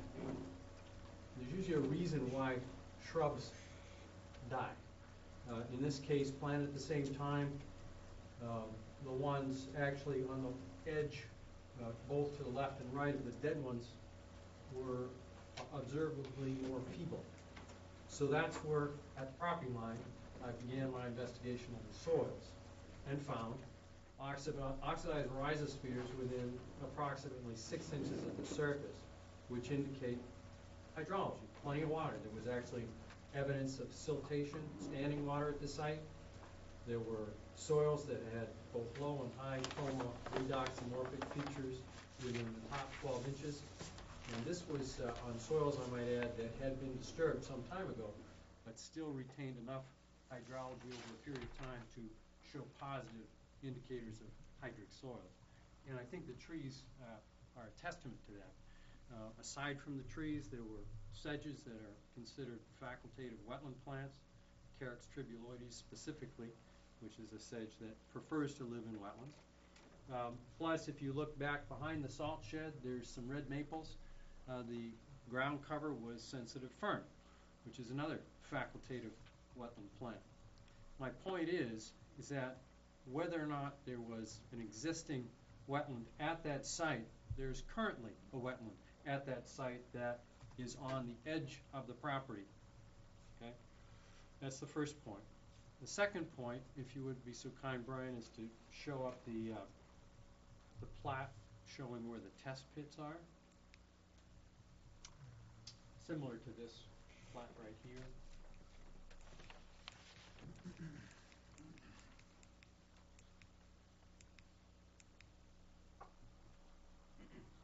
show it? I think that's, there we go, existing conditions, thank you. And does anybody have a pointer here by any chance? Or can I borrow your pointer? This red button on the top. Whereas Mr. Shower did a very good job of installing some test pits where it appeared that there may be evidence of previous wetlands, I will point out that first of all, where the existing wetland is marked on the map is at an elevation below the toe slope of approximately 510 feet. The wetland it goes along this contour along the base of the toe slope at a point which the applicant has indicated approximately 512 feet. Okay, so that's at the base of the slope, the elevation of where there is jurisdictional wetlands according to the applicant. Okay. The test pit number 1 was dug at approximately an elevation of 529.5 feet based on the applicant's design. It was indicated that the base of that test pit was 523 feet. So again, that's roughly 11 to 12 feet above the wetland elevation at the toe slope. If you look at test pit number 2, it was dug in an elevation of approximately 527 feet to a depth of 522 feet, or roughly 10 feet above the base elevation of the wetland. Test pit number 3 was dug at an elevation of 520 feet to a depth of approximately, well, it shows test pit evidence 3 feet below that, so approximately 517 feet, at which, in contrast to Mr. Shower's statements that he found no evidence of previous hydrology, he indicates in the test pit log that there are redoxamorphic concentrations at the BW2 horizon, roughly 2.5 feet below the top of the test pit, which would put, if that was indicative of a seasonal high water table, at about 517 feet, 7 feet above the wetland elevation at the base. If you continue, test pit 4 was dug at an elevation of 527 feet. Again, if the map is correct, this is where the elevation of the test pit at a depth of, stated by the applicant, 11 feet, which puts the bottom of the test pit at roughly 516 feet. Again, 6 feet above the base elevation. And then lastly, test pit number 5 was dug at an elevation of 522 feet, a depth of 5 feet, going down to 517 feet. My point is that in no test pit was that base elevation achieved where wetlands on the map have been marked. Okay? Second to that, when you look at the toe slope, there is a variable elevation of where discharge has created jurisdictional wetlands. It goes well above 510 feet, and by my observation of this wall right here, the actual edge of wet on the south side of the wall goes up as high as 520 feet, but not probably quite that far. I wasn't able to test, again, off the property of the abutter. So relative to wetlands, and looking at the predominance of hydrophytes that are existing in this location, with an apparent drainage way which is visible on the 2006 map that on the surface goes in this direction, which follows the contours of the topographic map, Brian, that you showed earlier. You might pop that up just to demonstrate that. The original? The original topographic contour map right there. You'll see, again, that there is an apparent surface water pathway, if not groundwater pathway, over in this direction, coming off the slope, off this drumlin here, and coming down across the property in this direction. And this is, in fact, where there are wetlands along the property edge, as marked by the applicant. So again, right in here. Evidence of positive hydrology and hydric soils and plants above the property. Evidence below, test pits that don't achieve the depth of a buried horizon to a sufficient degree that would indicate saturation to the farmer surface of the soil. I'm highly suspicious that there was, as I stated in my earlier report to the planning board, there were wetlands there prior to the filling, and I'm also anxious to hear the peer review by the state. I was in conversation with a state employee today who indicated that Ms. Magoon, Linda Magoon, who has indicated verbally but by phone that she will take a look at this site, was away on vacation this week, and that was the principal reason that she couldn't get out there. But plans to do it at least next week is what I heard, approximately, without talking to her directly. The second point I'd like to address is in regards to the chloride and sodium levels. And Brian, if you could bring up that graph again, I'd be most appreciative. I guess first, actually, if the board has any questions, Mr. Chairman, relative to the wetlands before we move on. Members of the board? Jim? What is a peer review? We keep talking about we can't wait to have it happen, but what is it? Basically, you have two engineers. They get a third one to referee. And basically review the results of the two reports and basically determine which one's right. So is the DES acting as judge between Mr. Van Poel and Mr. Schauer, or is it reviewing their reports and coming up with their own conclusions, or what? I would think without overstepping the bounds here of our...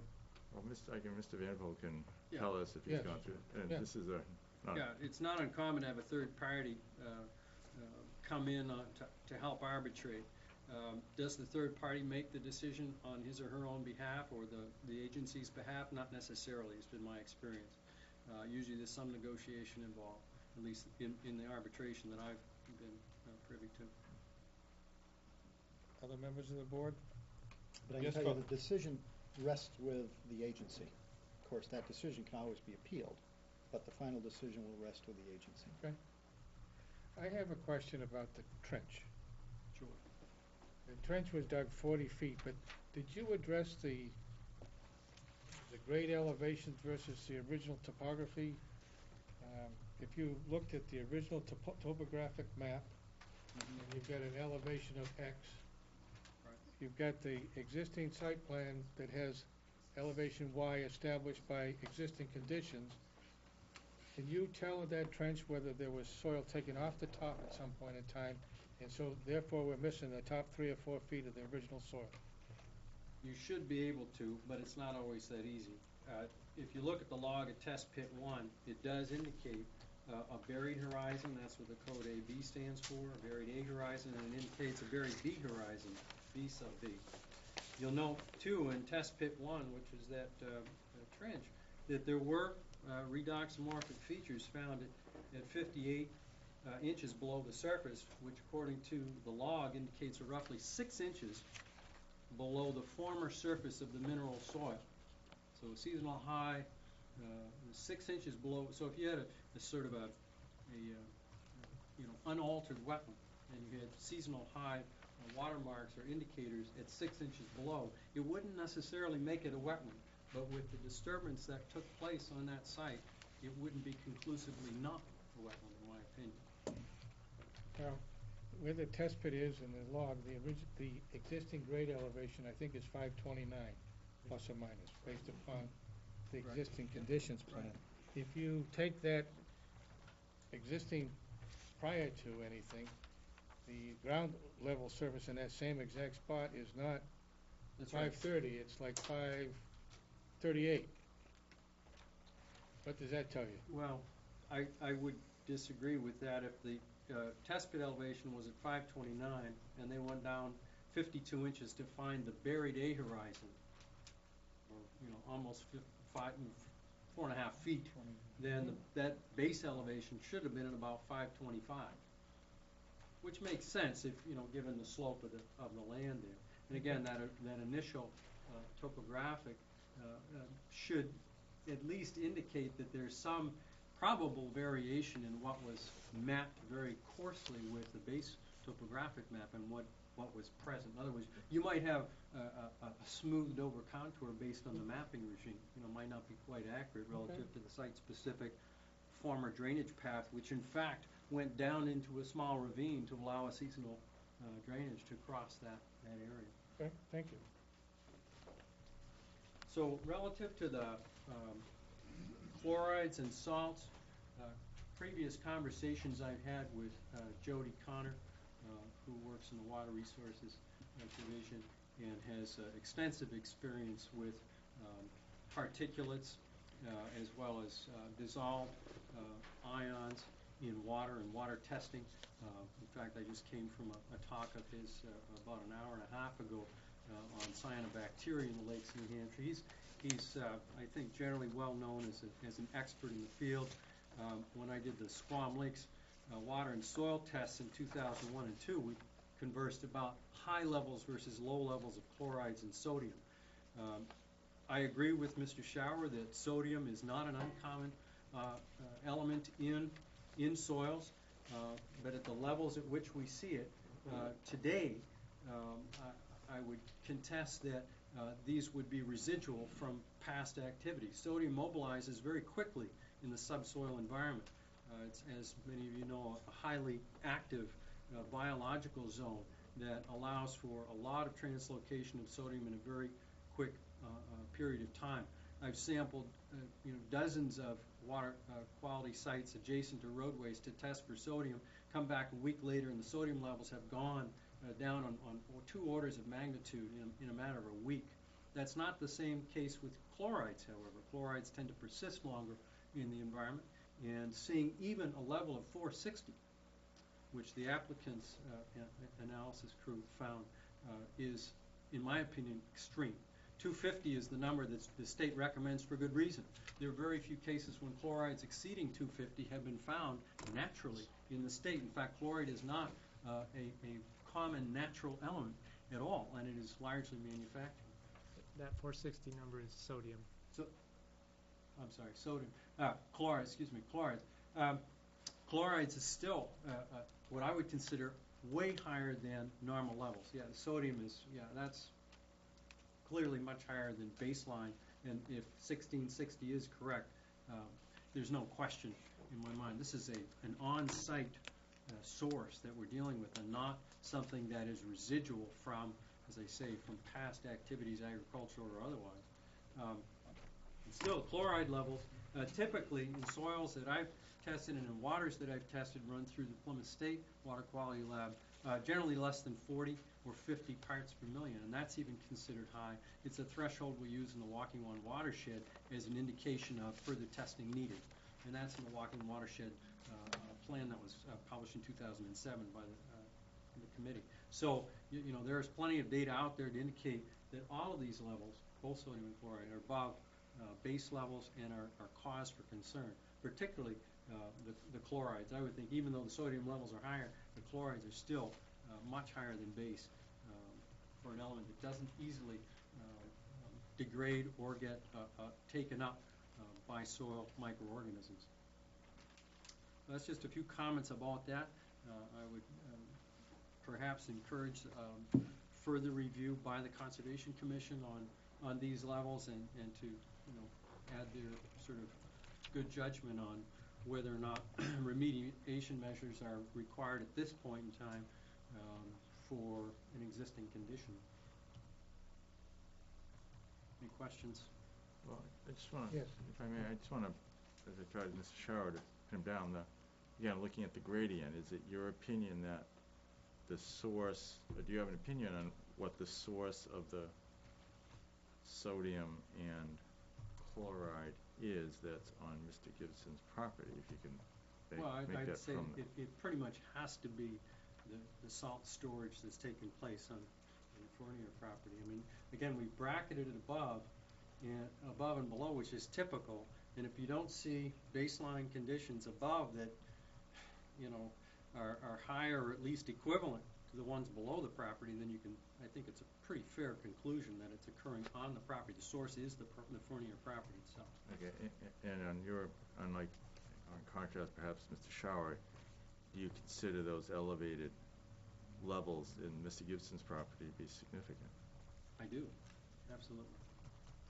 Thank you. Any questions of the board? Just a question from Kimberly, yes. I just had a question.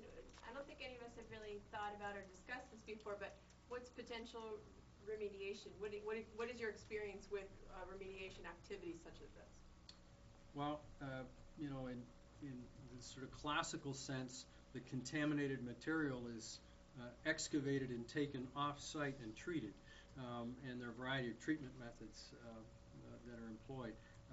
That said, it reminds me that I should probably yield the floor to our erosion expert who has something to say about treatment of stormwater that's being planned on the site. So I will go ahead and yield the floor, but thank you. Thank you. Thanks, Mark.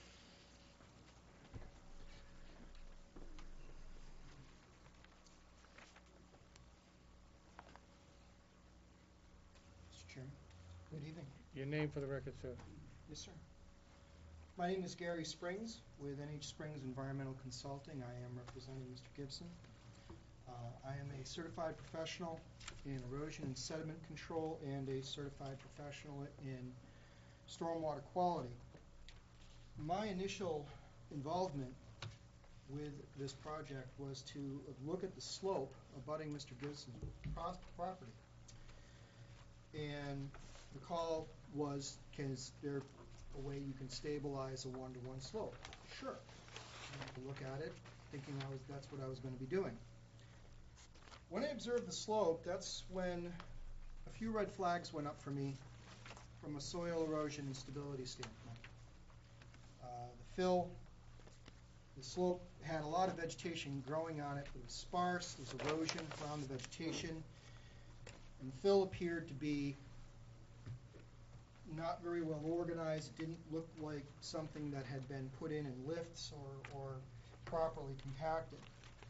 The reason that's a red flag for me is because in my previous job doing estimating for an erosion control contractor, I made the mistake once, and I only had to make it once, of prescribing a stabilization of a slope that had not been properly compacted, only to get a call a week later that the slope had failed underneath the stabilizing media.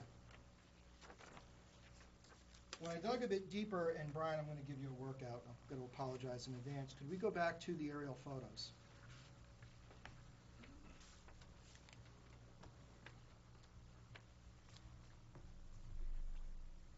Okay. I found these photos. I happened to find them on Bing, but I understand they're the town photos. You can see that these photos happened to be taken when the fill was being placed. And if you can scroll through those for me. Next. That one shows it off the side. You can go. Those are the only ones. Those are the only ones you have. I've included other photos from that set from different angles. And what they show fairly clearly, at least at that point in time, is the fill was being put in and more or less dumped. It was not being put in as lifts or compacted, as is standard practice when you're putting in any kind of surface that's going to bear loads.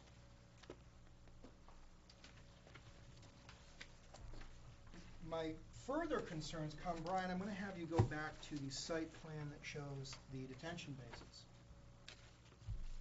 Can you go one more for me? Right there. You can see how these detention basins are more or less perched on the top of what is on the plan a 2-to-1 slope. With the soil not being, or my suspicion that the soil is not adequately compacted, those basins, when at capacity, are going to place hydrostatic pressure upon that slope, and if the slope becomes saturated, there is an increased risk of a failure underneath those basins.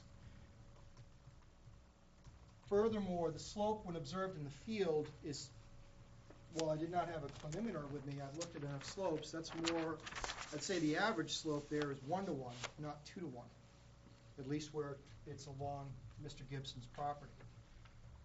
And so I'll keep this brief. for the sake of everybody, that sums up my concerns. It's regarding the stability of that slope, especially if you're going to be placing several thousand cubic feet of water on the top of it, where you're going to have all that hydrostatic pressure. And while this is not an engineering review, my review is based on my experience in erosion and sediment control and what can produce a failure in a slope. I only have 2 comments on the chloride issue. I don't need you to go to that slide. My first is, I wasn't sure what the intent, if the intent was also to try and do something about chlorides. It goes without saying, they'll just make it clear. It won't. Detention is not going to have any effect on chloride or sodium levels in water. And the second is, I also did speak with Jody Connor this week regarding chloride and sodium levels for water quality. And the water quality standards for Class B surface waters of the state, which would include an emergent wetland, is 250 milligrams per liter. It's the same as the groundwater drinking standard, but the groundwater standard is the drinking water standard. The surface water standard is a Class B standard applicable to all surface waters of the state. With that, I'll take any questions. Say that again. Sure. Not the whole thing. The thing on this, you lost me on your numbers. Lost me too. The standard for chlorides in surface waters. This is different from groundwater. In other words, where you're going to, if you're talking about an emergent wetland, a pond, a stream, the water quality standard for that water body is 250 milligrams per liter, according to Jody Connor, the state limnologist for the Department of Environmental Services. And that's higher or lower than the groundwater standard? That's actually the same as the groundwater standard. The groundwater, according to Mitch Locker from the Department of Environmental Services, the groundwater standard is also 250 milligrams per liter.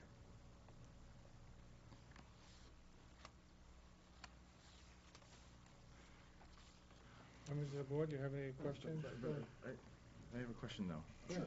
I'll display my arguments liberally. But they did a water sample, but they also did a soil sample, as I understand. Yep. So does that standard that you recited to us apply to soil samples or just water samples? And The standard I'm letting you know about would apply to water samples. I think that's Mr. Gibson's primary concern, is what's happening to the water. And probably would be a good idea to get some additional water sampling as opposed to just soil sampling, where, as both Mr. Schauer and Mr. Vanderholt expressed, the high, especially in sodium in soils, is not uncommon. Those numbers, not so sure, but I think the contamination of water is the paramount concern, and that probably should be where the testing, future testing is focused. Okay. Thank you. I have just a question. In doing a site walk, going up towards Mr. McAlery's house, in the field, it looked like there were some surface wells. I didn't. I was really. There was 2 or 3 surface caps, like dug wells or 2. Would that be a good place to test for what exists there today? It's away from the site and it's on the slope of the hill, and if you had results similar from that well to similar to what you had from Mr. Gibson's property, would that be indicative of some kind of? I mean, typically monitoring wells are used for monitoring groundwater. So a well, I don't know where these are, so I really can't say if they're really going to work for what you're in concept. What you're proposing could work, depending on where these wells are. But typically, that's how a groundwater monitoring is done: is you use monitoring wells. But the wells would only be good for monitoring the effects upon groundwater.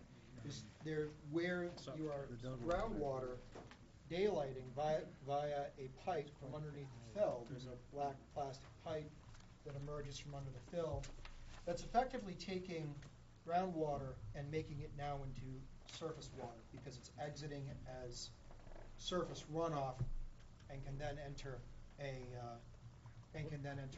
water body. What I'm asking is, these are dug wells for the cap, they're not drilled wells. So they're fairly shallow, I'm sure. They're probably surface waters, and it appears that they're at the top of the wetlands to the west of the proposed building.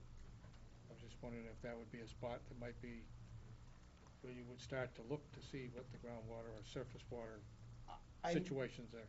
I don't know where they are. Again, in Yeah, okay. concept, it may not be a bad idea, but I really can't definitively say since I really don't know where they are. Okay, all right.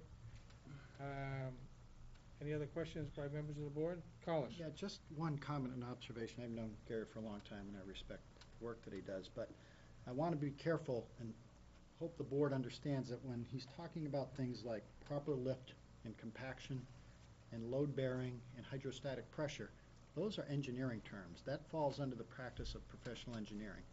Okay, if we're going to talk about those, I want to see a report from a professional engineer who's versed in geotechnical issues. So I just want to throw that out. I understand. I make it clear in my report. This is okay. not an engineering review. Again, and you know the work I've done, Collis. And if I were doing an estimate for an erosion control contractor, that's what I would be saying. Yeah, I know. I'm not comfortable. I just want to bring that up to the board. That I don't have a problem, analyzing those things, but I want to see it come from a qualified professional. That's all. Kimberly, did you have a question? You're smiling over there. No, I'm just, I'm wondering how this piece of information fits the picture. Okay. Yeah. Are there any other members of the public wishing to speak? And thank you again. My pleasure. Yes, Dean. Step right up. Okay. First of all, the board is the one that has to have the soil sample, knowing full well that there's no more water flow coming from under Mr. Forney's property. Okay, and it's been clearly stated that the soil samples were probably going to be 50% less. The Schlocker told me that the soil isn't really a clear indicator, that the real indicator is coming from the surface water of the original test that I took. Okay? Then the statement that you get from the state, in the second paragraph, it specifically states that groundwater shall be suitable for use as drinking water without treatment unless influenced by natural conditions. I got a 420 there, okay? I was out with Mr. Shower. He picked all the spots to test those soils. We didn't pick them, he picked them. Okay, and when we chose to test the soils right outside of Brian's pipe that discharges underneath, the comment was made by him that the water's moving too fast through here, we'll go down into your wetlands. So we went down into my wetlands, and now I've spent all this money again and done all this tests and done it under all the jurisdiction that you people wanted, and I come back with a 1,660. Okay? He questioned my 420 of the chlorides, so I pay again. Now I get one of 1,660, and they got one of 450. How I can explain that, I have no idea. I think both the people that took those were complete professionals. All I know is that for 5 years, he's gone unregulated up there with his salt shed. Okay, so now the result of it is pollution of my property. And I want to know what the board's going to do about it. That's the bottom line. I got a 1,660 in the soils. Okay, he did take a test of the water. The people that I had we were told we were testing soils, so they brought containers to test 4 spots of soils. We did not have a water container with us. His gentleman had a water thing. He said, do you want me to take a water sample for you? I said, absolutely. And we all concurred that the water that was actually feeding into that, there was a puddle of water there, that the water was coming from the second wetlands further up the hill on McLaury's property and not feeding from all the chloride that's actually discharging from his site. So, and there was a puddle there. He did send the puddle deeper so he could actually put his jug into that thing and fill it. So there was no second water test. I'm not trying to hide anything here. I want to determine whether my property is contaminated or not. As far as I'm concerned, standing here tonight, he's contaminated my property. And I want to know what you guys are going to do to stop him. You know, how much longer does this go on? I mean, with the results of those tests, the building inspector shut him down. You know, he told him not to use the fuel station or the salt or any other structures up there until this thing gets through site plan approval. The fuel station was filled the next day at 3 o'clock.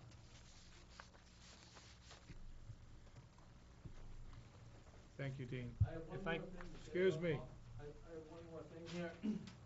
I had, they're claiming that they don't have 100,000 square feet of disturbance up there, and they don't have to meet AOT. So I had an engineer today put this on a CAD. You actually have a stamped engineered plan from him. Brian's got it in his packet. I have one for everybody here. We took out okay, so they're saying they don't have 100,000, all right, but they don't include all the new driveway, all the cuts on the front of the slope, and all the everything behind it, all the new septic and everything else. If you add all that up and you take out that whole box of the house, it comes up to 108,000 square feet on a CAD of disturbed ground. and you've given that to, Brian has that. Okay. And an engineer do it today. all right, thank you. So he needs to go to the state. The state needs to review all of these wetlands, these retention ponds, and I want the contamination of my property stopped. Yes, sir, we understand. Are there any other members of the public wishing to speak in reference to this application? Yes. Peter, you have the floor again for a short moment. Mr. Chairman, with all due respect, Mr. Gibson is here and we chose the sampling sites with his representative. I didn't pick the sites, we agreed on the sampling sites. Understood, Okay, I would agree with that. understood. Thank you. But can I just say one more thing? Every sample was taken from the same hole at the same elevation, correct, Peter?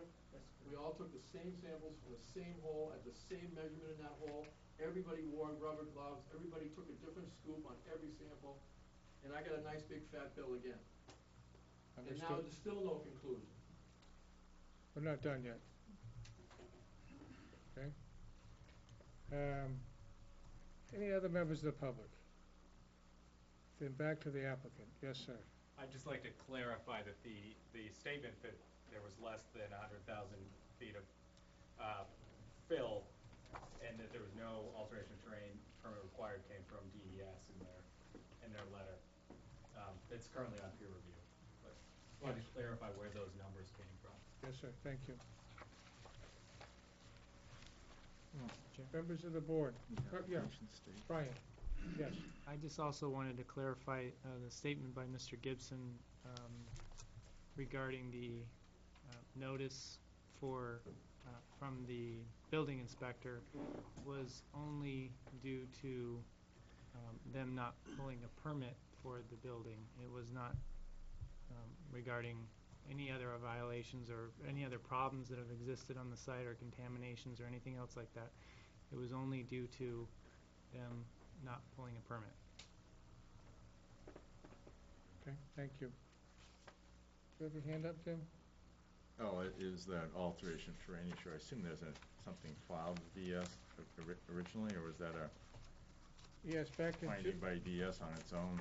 I think on June 16th, there was a letter back from DES that indicated that I saw that. that it was like 78,000 square feet, if I'm not mistaken, or something like that.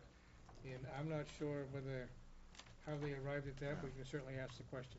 Yeah, if it was based on a representation made at the time or something else submitted, I guess I'd be curious.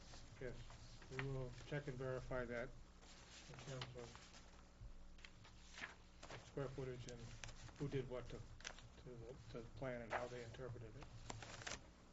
Tim? On page 6 of our handout, it's item number 12, Kim. Of the handout that we got in our packet. I think I've swum around so much. From all the circle numbers on it.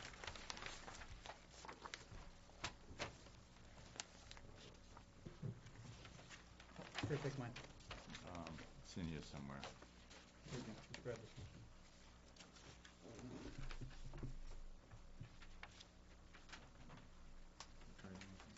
Paul. In conclusion, yeah, no, can I saw we... that. I just didn't know where they got that information. Yes, Dean, you have just a couple minutes. Well, the only thing I'd like to say is that, you know, they made the determination, but they're prior to, you know, the final plan. I mean, this thing was technical review final, you know, subject, you know, what's in the final plan that we're all looking at tonight. It's not even the same plan. So, I weren't talking about moving the driveway at that point, they weren't talking about cutting the whole front of the property off at that point. You know, how many more square feet, what is it, 200 by 200? You know, how big of an area are we talking about to bump it up to 100,000? We'll take that into consideration. You know, the slopes, you know, they're showing a 2-to-1 slope on that plan, they showed us from the beginning. In fact, it's a 1-to-1 slope on that 16 feet of fill. Now, if they're gonna put a 2-to-1, it needs to be 16 feet more into the parking lot before they start building that, because they're on the edge of the wetlands to go with that slope.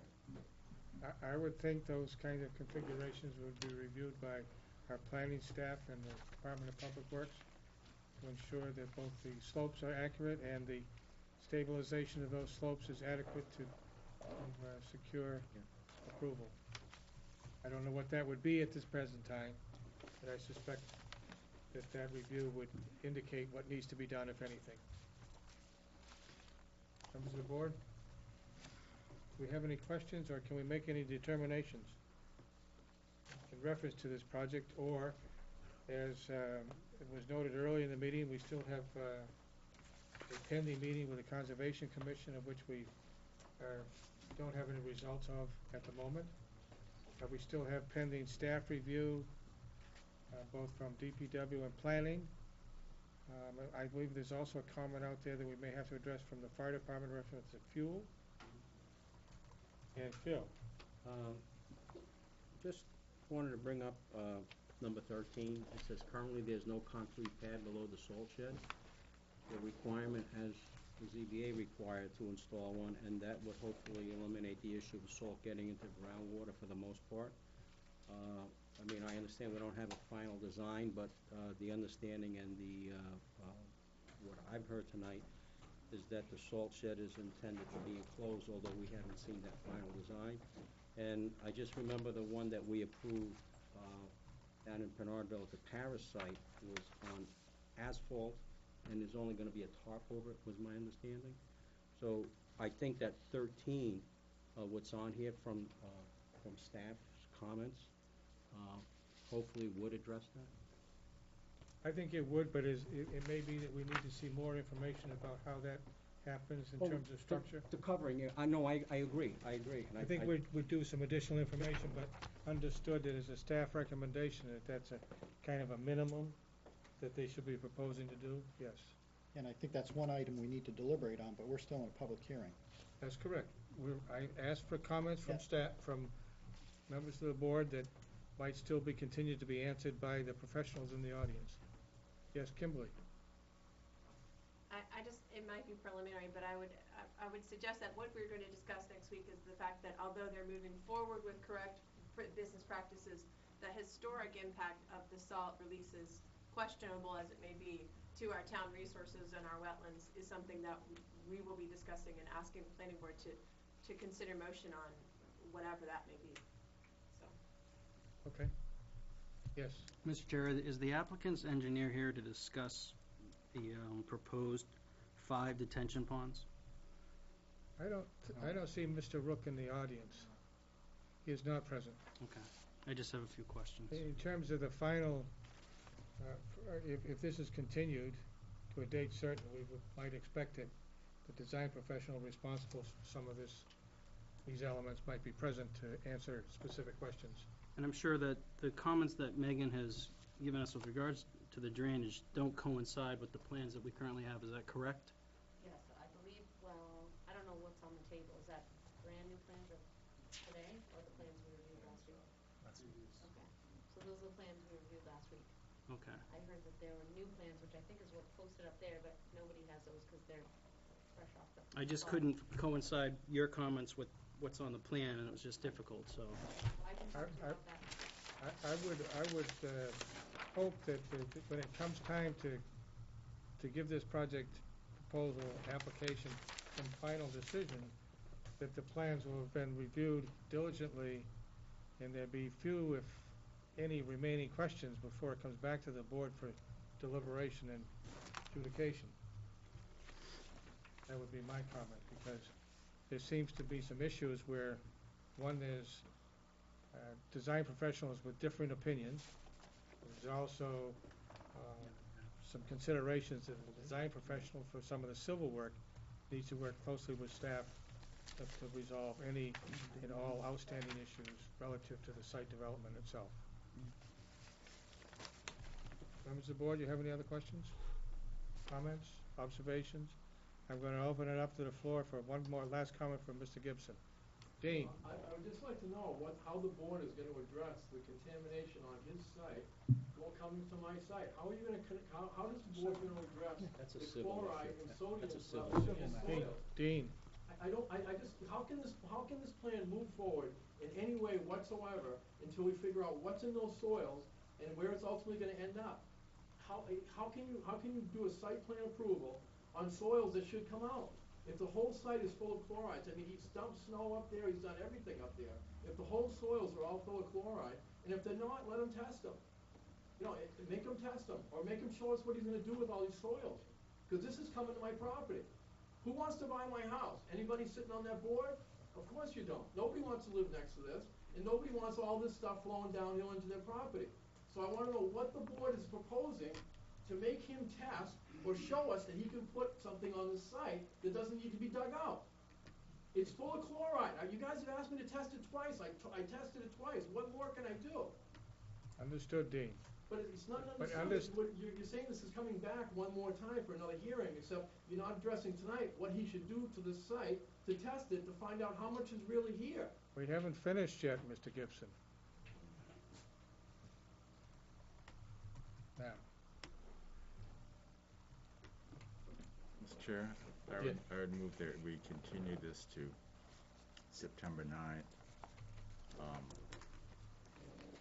for, among reasons, or in expectation of Conservation Commission completing their review, and see what other reports we can obtain in the meantime, including if DS does its peer review. I think that will guide us in what, if any, additional information we need. I'll second that. there's a motion on the floor and seconded by Phil. Any discussion on the motion? I have a question. Are we continuing the public hearing? Yes. Okay, Yeah, everything. okay. I did not close the public hearing. Okay. Now, is there any other studies or information or anything that we would like the applicant to prepare, whether it be designs for the salt shed, whether it be whatever? Can we give them any indication of other information that we wish to see, other than what's already been identified in the staff reports? Do we have that information? Do we have the stuff? Well, yeah. It's a good list, a good start. So, I would, as the chair, I would recommend that you have some detailed conversations, the applicant, I'm talking, with the planning director, to make sure that, based upon the discussions this evening, the concerns of the abutters, that you've at least try to address as many of those possibilities.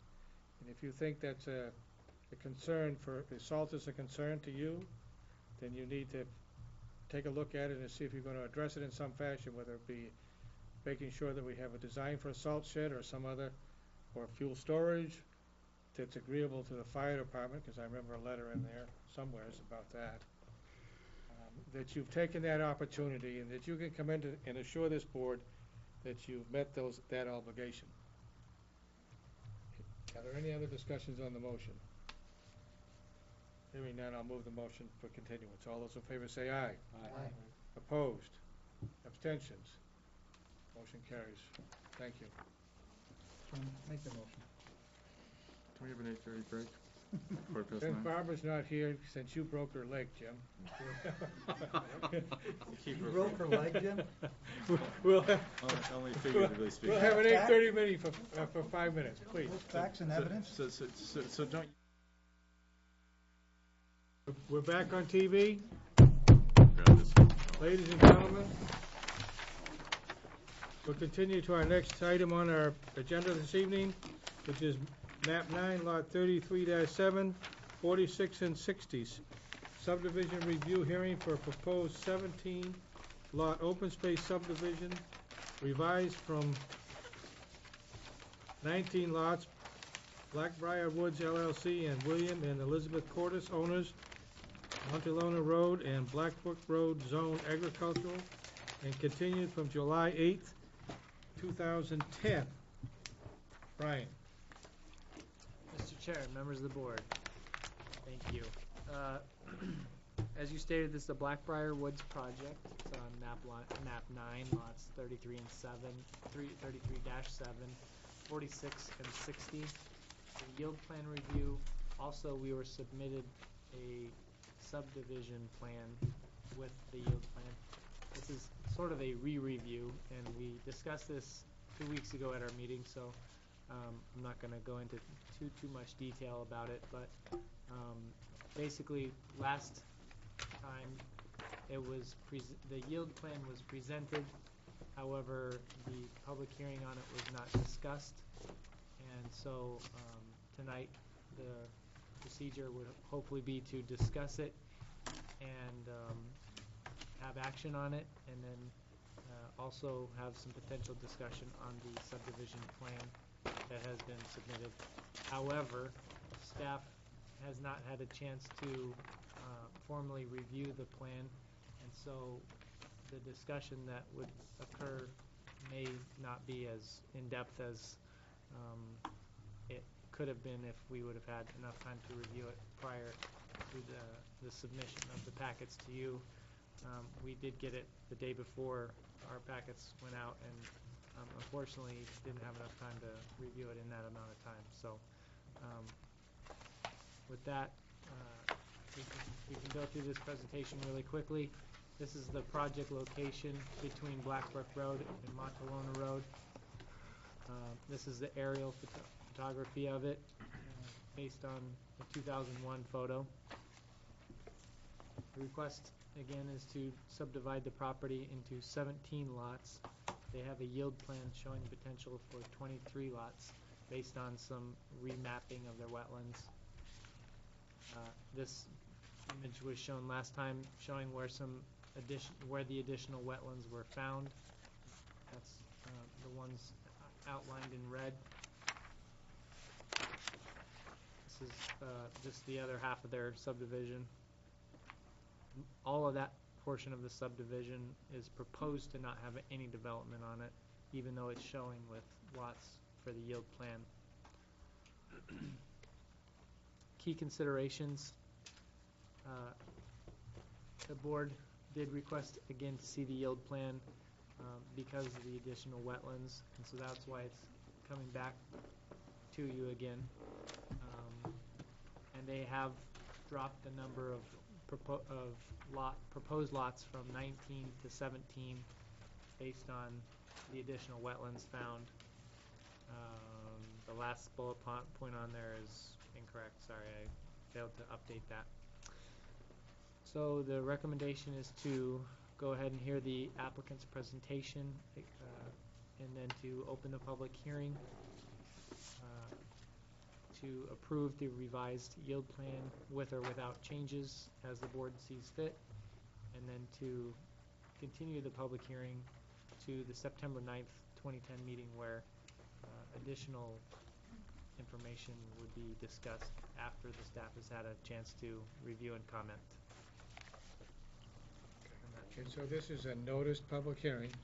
It's a continuation of an open public hearing. Yes. So therefore, the meeting is still open. And the first topic of discussion would be the yield plan. And then we'll move on to the other subject of the actual subdivision, open space development. Initially, do members of the board have any questions before I open it up to the applicant's representative? Seeing none, the applicant present or his representative here to do a presentation on the yield plan, the revised yield plan. My name is Eric Mitchell. I'm here to present this on behalf of Blackbriar. We had the yield plan approved for a maximum of 19 open space lots earlier this year. When we were doing a review to see where and if there were any vernal pools on the site, there were additional wetlands that were found.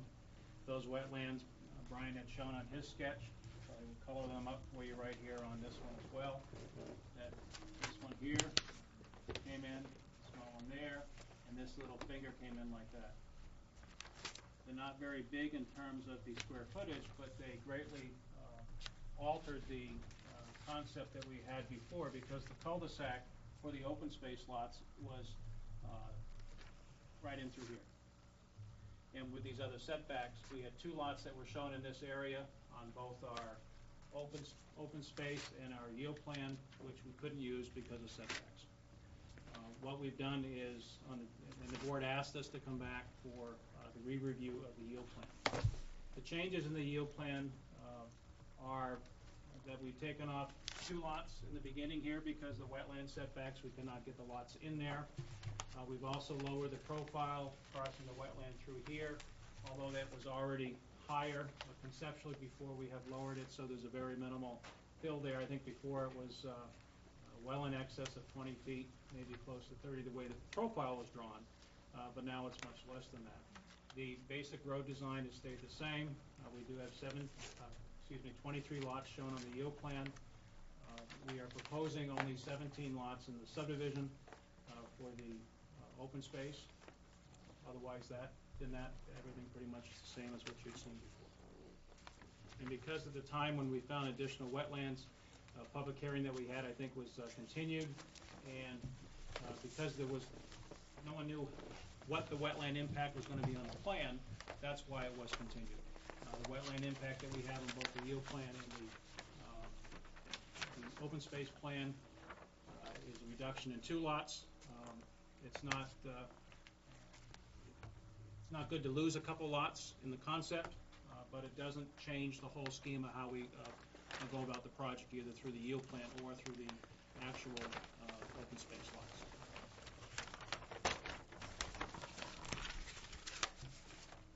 Members of the board, do you have any questions for Mr. Mitchell?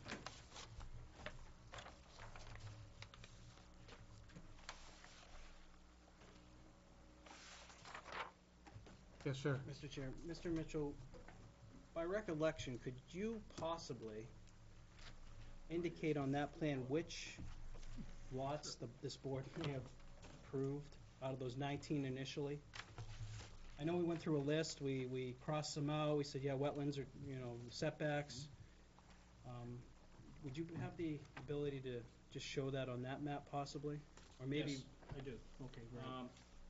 This is just comments from board members. I think Mr. Adams had indicated that there were 6 lots, I don't know the numbers specifically, that he thought may be unbuildable on the 25 lot concept, and that gets you down, 25 minus 6 is 19, we're asking for 19.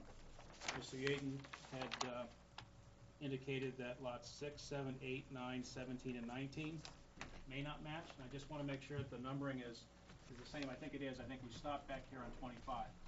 So if you go out, again, those are lots 6, 7, 8, and 9. That'd be 6 in here.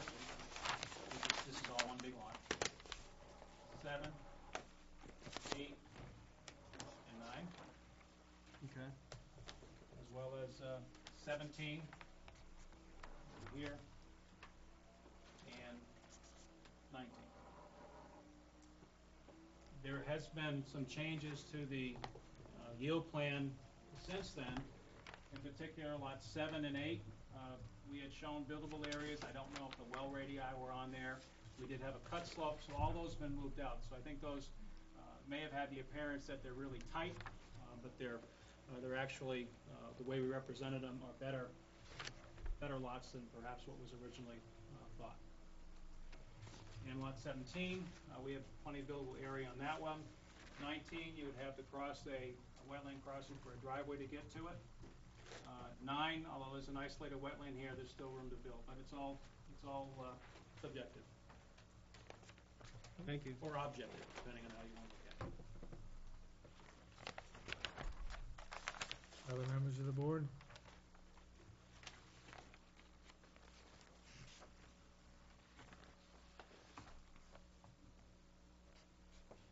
Megan? Well, I guess, was point of order, procedural question. We previously made a determination, and having made that, I don't like to go backwards on decisions we previously made, except to the extent that there's either one, there's clearly erroneous, you always have that right, or there's additional new information. I mean, I think the additional new information is the additional wetlands. So then the question is, what's the appropriate adjustment, if any, based on that? I know there's concern all along about certain aspects about the yield plan, but I think we addressed those, better or worse, previously. Correct. So it's of a limited scope, unless we're just clearly wrong. Occasionally we are. Lowell, you got anything? Steve? No, I'm good for now. Bill? Alice? Well, when I think about a yield plan, what comes to mind, is it practicable? In other words, is it something that anybody is likely to build, given a number of issues that to be taken into consideration? And one of those is cost. Now, I know we don't define practicable here in our ordinance or our rules. They do define it at the state, and it does include the word cost. And I'm wondering, if we're going to come in off Black Brook Road and cross Black Brook with some sort of a structure, what the cost would be to build that structure to access whatever number of lots we end up with. Let's say we end up splitting this into two pieces, you know, a cul-de-sac or a road coming off Black Brook and a road coming off Montalona. How much is it going to cost just to get across Black Brook to build, I don't know, five lots or 6 lots or whatever remains on that side of the property? I mean, it's got to be a very large number. You know, it's a significant water course. It's in the 100-year floodplain, I believe, if I'm seeing the map correctly. I mean, I'd like some sort of idea what that's going to cost, because that speaks to whether or not this is a realistic or practicable plan in my mind. Just as is it practicable to build whatever it is, 2,500 feet of road between the left side on Black Brook and the right side off Montalona? I mean, that's not practicable.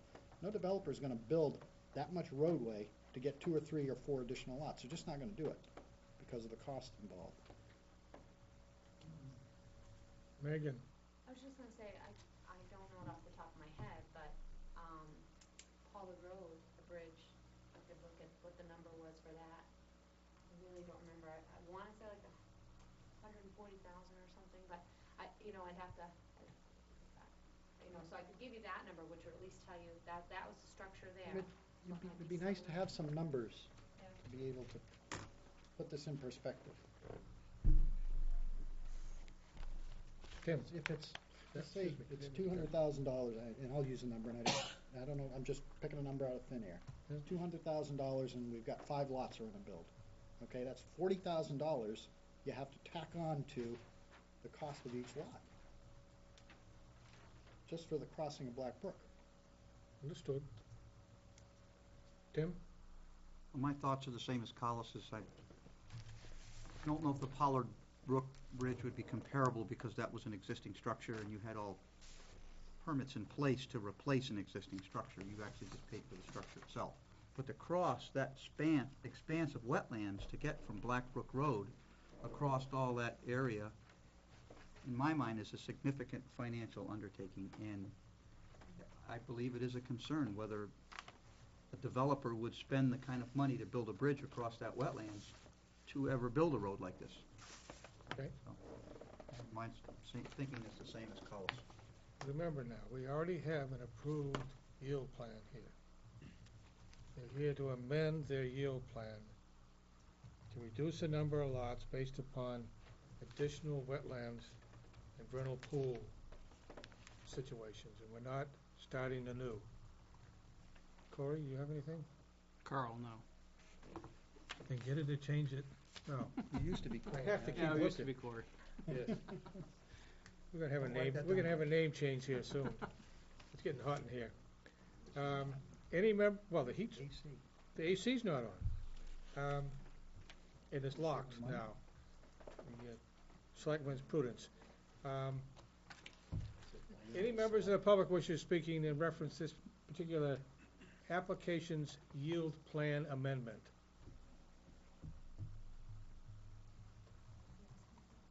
Do you want to comment on the yield plan? I want to comment on the process. Excuse me? On the yield plan, I have a comment on the yield plan. Okay. I'm Jacqueline Gagnon, I know. trustee, for the record, and I'm an abutter to this property. Yes. And I was here at the original meetings, and this is just how the discussion started with what Hollis has said about this. And it was very late. You had another issue before this, and the board got bogged down in, well, is this hypothetical? It's just hypothetical. We don't have to say that they would really do this or not. And here you are with the same discussion again. And I'm thinking you really do have to ask, is this something that somebody would build? I think you do, because the other thing that the board asked that never got answered is, what kind of surface would that road go over? We'd like to see more of what would actually be built on in that area, and I didn't see that question answered here. And now you just want to bypass those issues again. What would it cost to build a bridge? Could you put a road there? What would the road be built on? And I'm confused. Are these questions that really should have been answered the first time, and that we just get too tired because it's too late, and we're just going to say, well, it's just hypothetical anyway, so we don't really have to answer that question? I think as a member of the public, the voting public, I'd like to know, is this a question that really should be answered before we go approving yield plans? And that's my comment. Thank you. Members of the board, any other members of the public wishing to speak in reference to this project? Application's yield plan amendment. Yes, Eric, back to you. Thank you. I can understand the questions and the concerns about what is buildable, practical, financially, whether a builder is financially capable of building this whole plan out. But I also stated before that this plan, although it needs to have a basis in fact, with the wetlands, the slopes, the topography, the shape of the property, the purpose of the yield plan is to determine how many lots can be placed on the property in an open space concept. Your zoning, for the most part, requires this property has to be in an open space unless you're going to have 10-acre lots or only 5 lots. So in order to do this, and if you read down through the zoning ordinance as well as the open space documents, it talks about a balance between weighing for the purposes of open space is to have the open space and still allow for residential uses. We're never going to build a road like this because it's not allowed in your zoning. We're not trying to come up with something that is just totally off the wall, but there's an extent to how much that we have to show improve in order to have a yield plan. The property itself is about 140 acres. We're going to have more than 120 acres in open space. It's valuable open space up against Black Brook on both sides. There's areas there the trees have not been cut for a long time. The area where the trees have been cut is where the house is going to go. And I think you have to go back and look at the ordinance, why the ordinance was written and the town voted to require open space developments. There's still a balance between protecting open space and to have residential uses. And for us to continue to look at more and more information as to what's feasible, what's practicable, there may be other properties we can go through. The property through here to tie into Serenadis or come out around through there. To what extent do we have to keep on showing? I understand that's a question the board has. That's their question. I think that we have shown and documented here that it is a good yield plan, and the question as to how much would it cost to build it is irrelevant because from the standpoint where no one ever could build this, it's not allowed by your ordinance.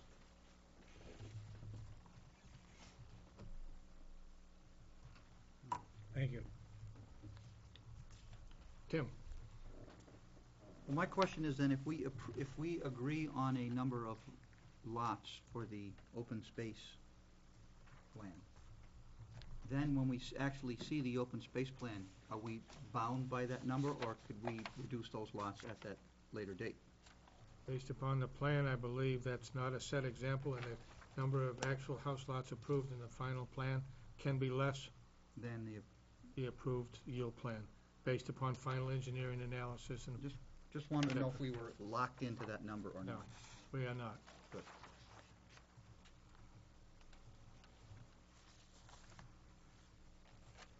Bill, any comments? I was just gonna say, I think we did the same thing at Viking Orchards.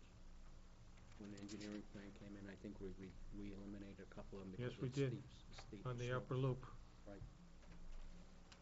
They went back and revised the plan and had just a straight-in road with a cul-de-sac at the end of it when they get done. Steve? Lowell? Mr. Raymond? You're reading. Well, I'd always like to go back to the ordinance, and the wording is show a net density that's no greater than permitted within that zoning district for a conventional subdivision. As a matter of practice, we have looked at whether in fact it could be built, although the wording in our ordinance really doesn't support too rigorous a test. But I have in mind that we are amending a previous approval or decision by this board, so I don't want to reopen everything. But in answer to the question, that we don't require final engineered plans on yield plans, and it's as much a matter of practicality. It would double the cost. We do want some approximation that it can be built, and I don't know of a better system than doing it this way, even though it doesn't give us perfect answers. But we do end up with two shots at the apple, meaning we have the yield plan and then we have the final plan. Correct. It's only establishing a maximum number of lots, not the number that we're compelled to approve in the final subdivision. Tim, you have anything? Got my question answered. How about Carl? I'm all set, thank you. Okay. Got your name all right. Yeah. I'll never live that down. Brian, do you have any additional information? No, I don't. Any other comments from the public? Hearing none. What's the board's pleasure on the yield plan? Mr. Chair, I'd move that we approve the amendment to the yield plan, which reduces the maximum number of lots by 2 to, if my math is correct, 17. 17, yes. I'll second it. Motion by Jim, seconded by Phil. Any discussion on that motion? Seeing none, I'll call the motion. All those in favor say aye. Aye. Nays? Abstentions? Motion carries unanimously. So the yield plan has been amended to 17 units or lots. Brian, would you like to address the submitted open space plan for the board? Or are we not in a position to do that at this particular point in time?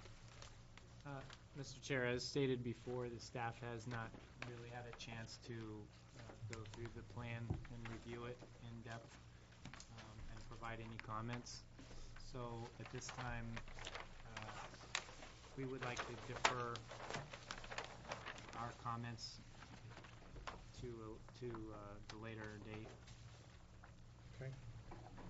Then I will open it up to the applicant for a presentation of the proposed open space plan.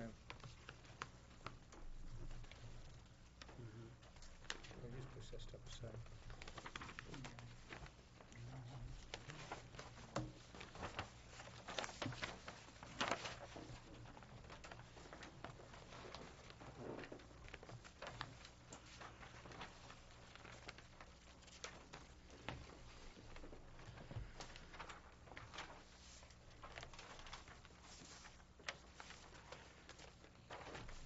Mr. Chairman, based on the staff's comments and things as far as not having enough time to do a review, I don't want to go too far in depth into this because they will be looking at some things. But, and I know that we will be continued to give them more time to review and some additional information for us to submit. But this sheet, which is R2 in your set, pretty much shows the outline of what the lots are. The extra 2 lots that we had for 19 were in this area, and the reason why they're gone is because of the setbacks that we talked about. The road alignment is principally the same. We have the teardrop cul-de-sac as opposed to one in the middle because there's a wetland right on the side here.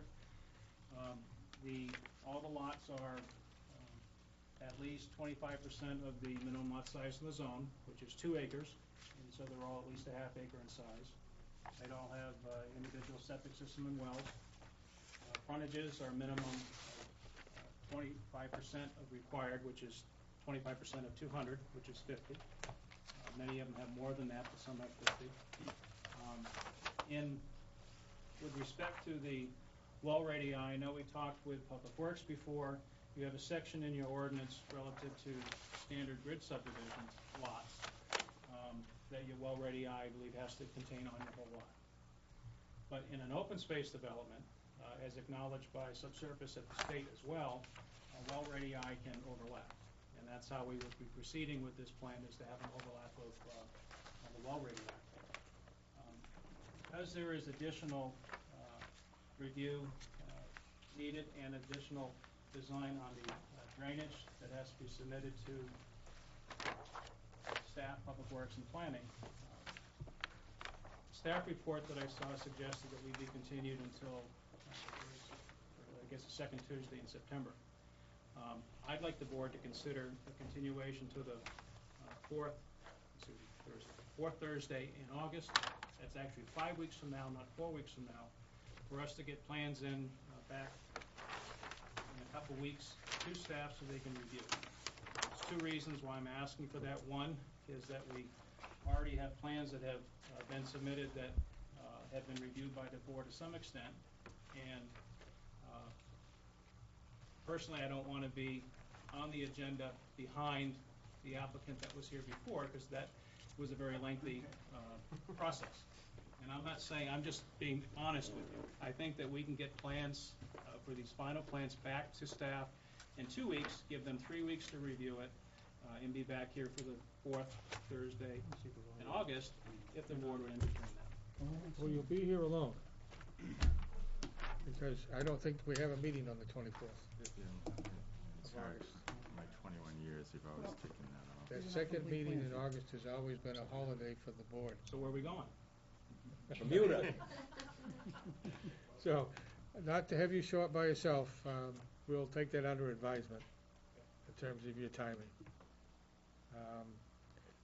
Since we are at that point, Tim, you have your hand up. You have the floor. I wanted to ask about these well radius overlaps. They're not on any of your plans that we have submitted, correct? Right. Will they be on future plans? Oh, absolutely. And driveways? Yes, driveways and house locations and the grading of the lots. Okay. Just want to be sure we could see them when time comes. Megan? Yes, I mean, I would like to know from the board if that is something they're gonna entertain, is that well radius discussion, because it obviously is gonna change the layout a lot. You know, I would think the engineer would like to know too, if that, you know, I don't know if that's something the board can decide or not, that they are willing to let radiuses overlap. And my understanding is our rules are stricter than DES's currently. I understand DES allows the overlap, but our rules are written that we do not allow the overlap. So is it gonna be like a waiver? Are they gonna be requesting a waiver, and should we address that now so that they know we can move forward with that? We've had one instance where we have addressed that since I've been a member of the board, and that's up off of Till Hill Road. Elva Drive. Elva Drive. We did allow the well radii to cross over the property lines as long as there was an easement agreement. And a waiver. From the town to the Yeah. town. Just one or two, because I mean, you're gonna have several, right? Yeah. Many, okay. That's fine, I just hate to go through things with the engineer and then have that change the whole We layout. can certainly get a consensus opinion from the board here before we go any further on the well radii. Let's Maybe tackle that right now. Could we come up with maybe a percentage of the lots we're willing to consider, or something along that line, as opposed to all the lots having overlapping radius? Well, what's the purpose of it? Yeah. What's the reason for having that well restriction? It was to prevent cross-line jurisdictional problems in the future. If they're all on one property, you never had a an infringement of one's rights onto your abutting property. In this particular case, in an open space development with that, you always have this conflict between neighbors, maybe. And I'm of mixed mind, but you could distinguish an open space development if in particular there are covenants in an association that could enforce, so it's not simply a neighbor against neighbor issue, which is what we're typically concerned about. Right. And that would be a reason to treat these differently. Also, if we're encouraging smaller lots to preserve greater open space, it has to give somewhere. We've already made a determination of a number of permitted lots. Having done that, we'd like to crowd them into as small a space as possible and maximize open space. Lowell? I believe in the past we've also allowed the well radii to actually overlap into the open space too, That's right? permitted in the... Permitted in the regulation. It's in the adjoining lots that we've So, typically been hesitant. so I think we already have some inbound leniency, if you want to call that, where we've tried to recognize some of those issues. Tim? But conversely, if we approve a bunch of little tiny lots that are at the minimum amount allowed, we're creating a problem for the residents that buy those lots down the road for things like setbacks for sheds and pools and different things. We have to make sure we provide them with lots that meet a, I don't know, a common,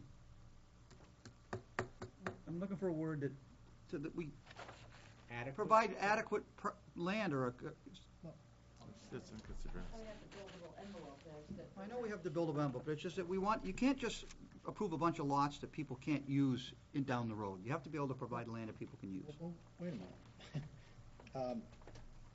Well, there's a couple issues here. First of all, when we're doing open space with small lots, you have to have well radii overlap. There's just no way to get around it. Number one. Number two, just because we have a protected well radius doesn't mean you can't do things within that protected well radius. You certainly can. You can put sheds in there. You can put swimming pools in there. Put your house in You it. can put all kinds of stuff in there. I'm talking about setbacks for property lines and things too. Sidelines. Sideline setbacks, rear line setbacks. But those are addressed in our regs. Yeah. And we have a minimum lot set. Mr. And as far as people, Mitchell touched on that. people being aware of this, I mean, when they buy these lots, they're gonna know that there's an overlapping well radius from an adjoining lot that comes onto their property. It's established on the plan. Right. I'm sorry, Carlos, I disagree because residents buy lots and after they buy the lot, then they come back and complain that they didn't understand what was going on. There's a lot of examples in this town of things that have been done that people bought into subdivisions and down the road, it wasn't a town road or this wasn't that, and it becomes a problem. And I think we have an obligation to try to find these problems in advance of them becoming a problem for the town. Agreed. Mr. Chairman? Yes. To partially address that, the plans that you'll be looking at the next time we meet will have the houses and the driveways, the areas for the septic, all that will be shown. And the lots will be smaller, but at least you can see what that looks like to put things in perspective. Okay. But to get to Tim's concern a little bit more, I mean, you can always stipulate that in the deed. You can always write into the deed that, it's encumbered by an overlapping well radius from an adjoining lot. And it's buyer beware. I mean, you're buying it, you darn well ought to read the deed to find out if there's any restrictions on the property. Correct. I think there's a vehicle to assure the buyer that they're aware of it going in the door. Tim? One last question for you, Mr. Mitchell. Would a consideration ever be for a community water supply for something in a subdivision like this be feasible, or is that non-feasible?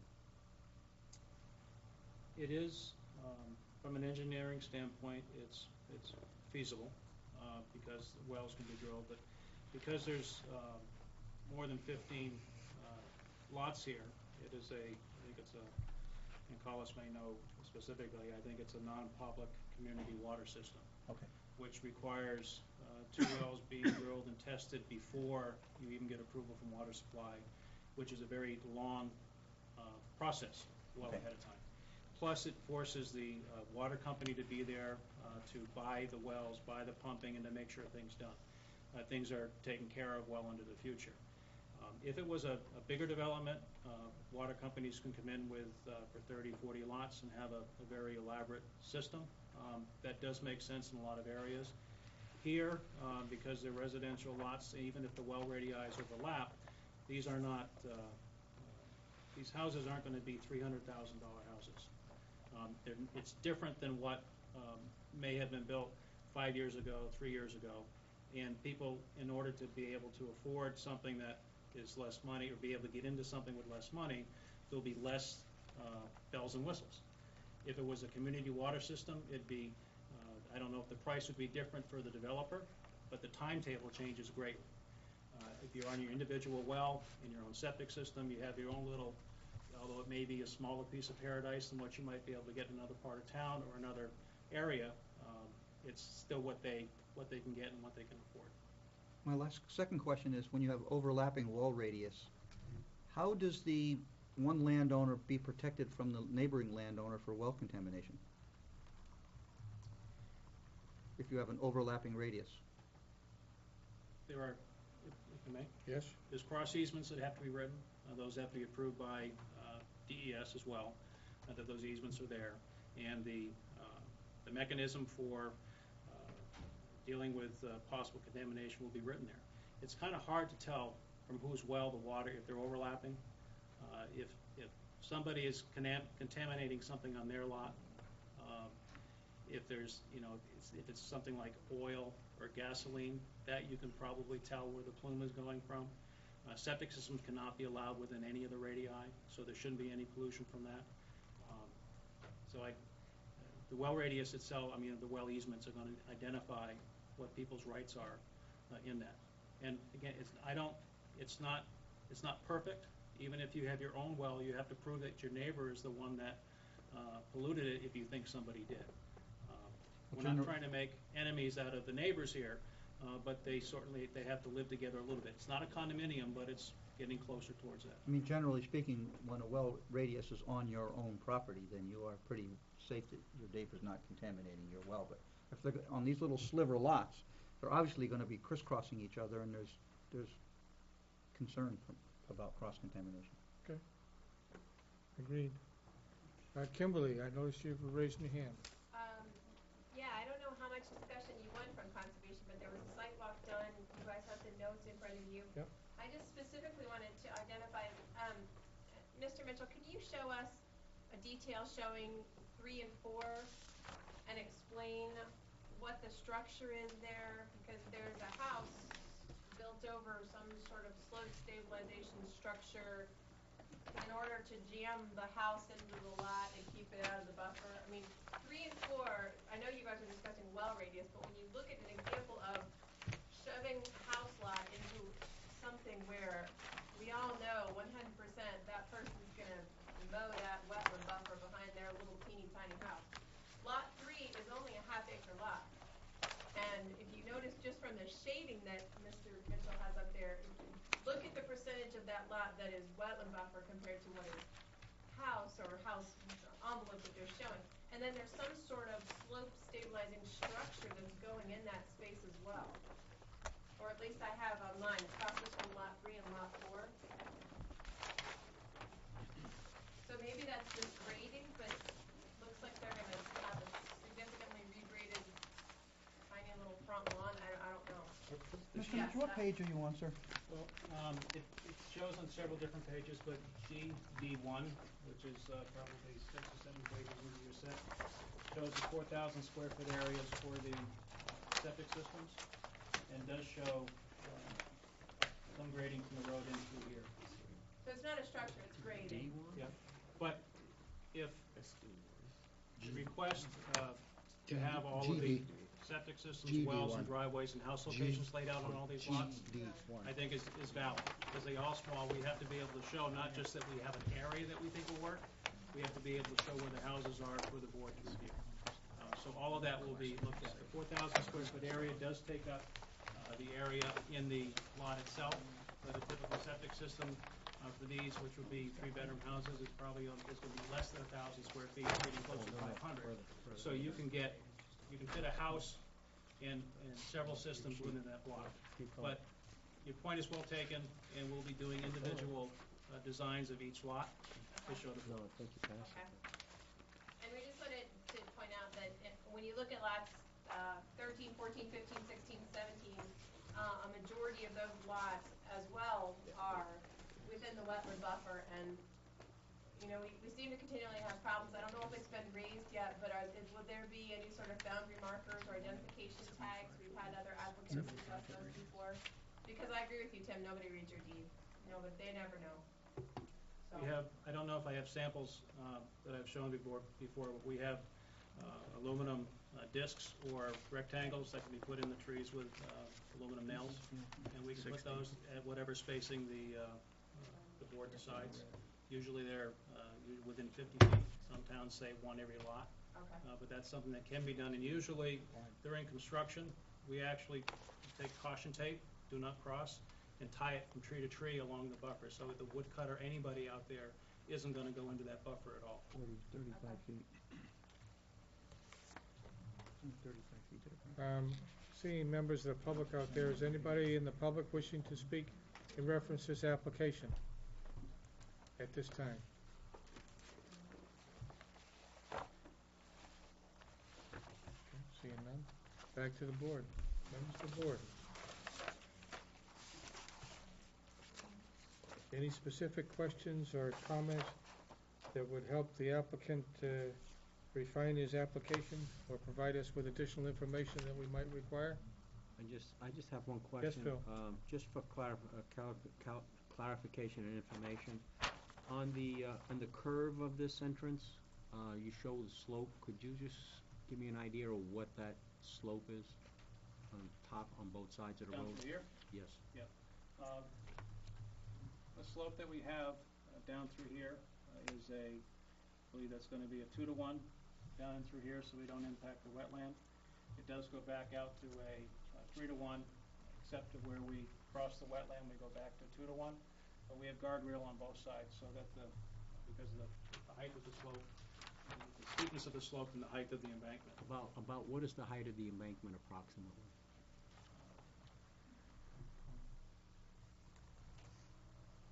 About 14 feet in through here. Okay. And down through here, it's about the same in through here. So the highest point is about 14 feet. Okay. So we'd have that on both sides? Yes. Thank you. Yes, ma'am. On the subject of the curb, I'd like the board to pay attention to the Conservation Commission's questions about that bend in the road and whether the treatment swale is adequate for a 100-year storm. That a lot of water is going to be pouring off of that road, and I would like to see the board pay attention to this particular question that CC has raised. I'm assuming that additional details on drainage and structures will be submitted by the applicant. It will be part of the review process. Yes, sir. But thank you for noting that. Megan?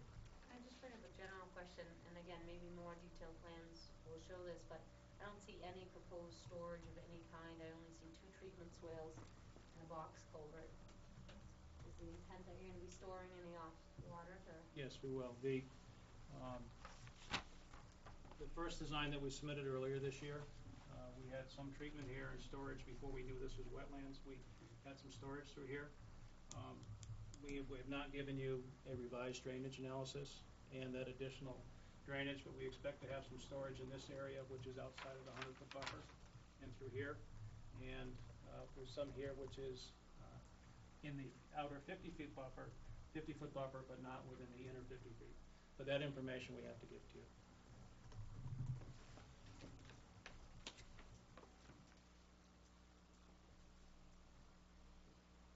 Now, just as a matter of,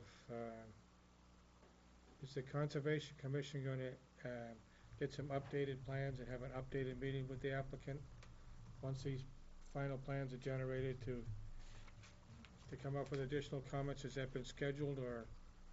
Well, if you could, we have a meeting next week, and then we have a meeting the 4th Thursday in August. So if he wants to come in at the 4th Thursday in August, I don't think we're taking an August vacation off, but We won't do another sidewalk, but we could review the plans again. We are on the agenda for next Thursday. We'll come in anyway, Oh, just to okay. discuss the sidewalk and show you what level of additional detail we have, and then certainly can meet with you again in August. Okay. Fourth Wednesday, right? What? Fourth Wednesday. Fourth Wednesday, sorry, fourth Wednesday. Megan, yes. Is the intent that the road's gonna meet the low volume rules, cause it doesn't appear to meet the regular our development standards right now? Yes. And, I mean, we can talk about that more, but I don't even see that it meets the low volume, but I guess we'll have to look at that, because I read low volume and super elevation, and I don't think that's your intent to super elevate the road, so. It was on the original design. We'll take another look at it. Okay. It was primarily on this curve down through here with drainage. We're gonna curb it anyway. We really didn't wanna have water going down over the embankment. But we're gonna look at that again when we revise the drainage. Yes. Comment about low volume, I'll just remind the board that there's a big open space area that you want to give public access to, and at the edge of this cul-de-sac, I see a very small access, but if you think the public is going to access the open space from this road, this is not going to be a low volume road. I'm not sure I understand, but that's Access, excuse me, open space. excuse me. That will be a consideration that we will address. Okay. Thank you. David? David Needham, Conservation Commission. Actually, there is an issue I'd just like to bring up so that it doesn't come up at the last minute, and that is the question of how the open space would be dealt with in this project. Even at the very beginning, the applicant was open to the idea of an easement being held by a conservation land trust, PLC in particular, expressed an interest, and they had some discussion with them. But there's some problems if we do it the way it's typically done. If a large open space area, for example, goes to a group of owners, then that makes it difficult for a land trust to assume the easement on it, because the land trust wants to deal with a single individual owner rather than an association. It's very difficult for them to work with the CPA. So there was some discussion about the open space land could either be donated to the land trust or held by some other entity so that the land trust could then hold the easement. I believe the applicant received some information when he was talking to staff in town hall that no, it always has to be an association that holds the property. And so that's just a point that needs to be cleared up and needs to be thought about a little bit before we get to the end and people start talking about the easement, and then we could have all sorts of complications come in from that. But the idea had been proposed, not only by the applicants but others that walked the site, that the open space area could be a public asset. There's actually nice trails back through that area already, and that part of town doesn't have much open public recreation area. This could be an opportunity if this is approved.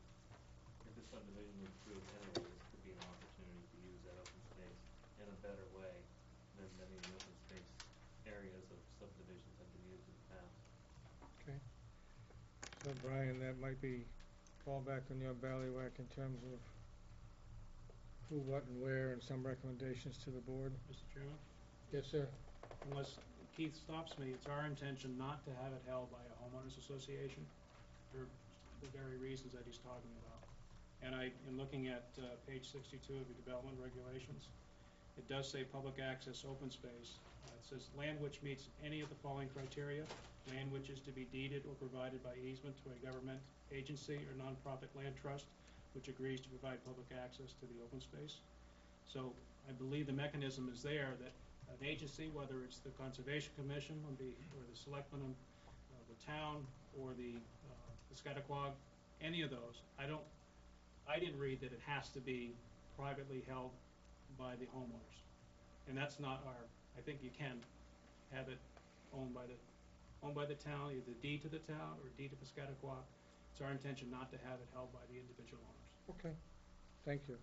for clarifying that. Yes, Brian? Mr. Chair, also, today, as Derek and I were looking at the zoning ordinance, we also found that it is not a requirement that it be a portion of each owner of the property. It could be dedicated to the town.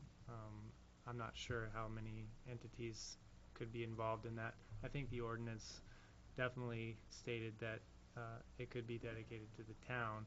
I'm not sure about other nonprofits and that kind of thing, but if the development regs speak to that, then we'll take a look at that.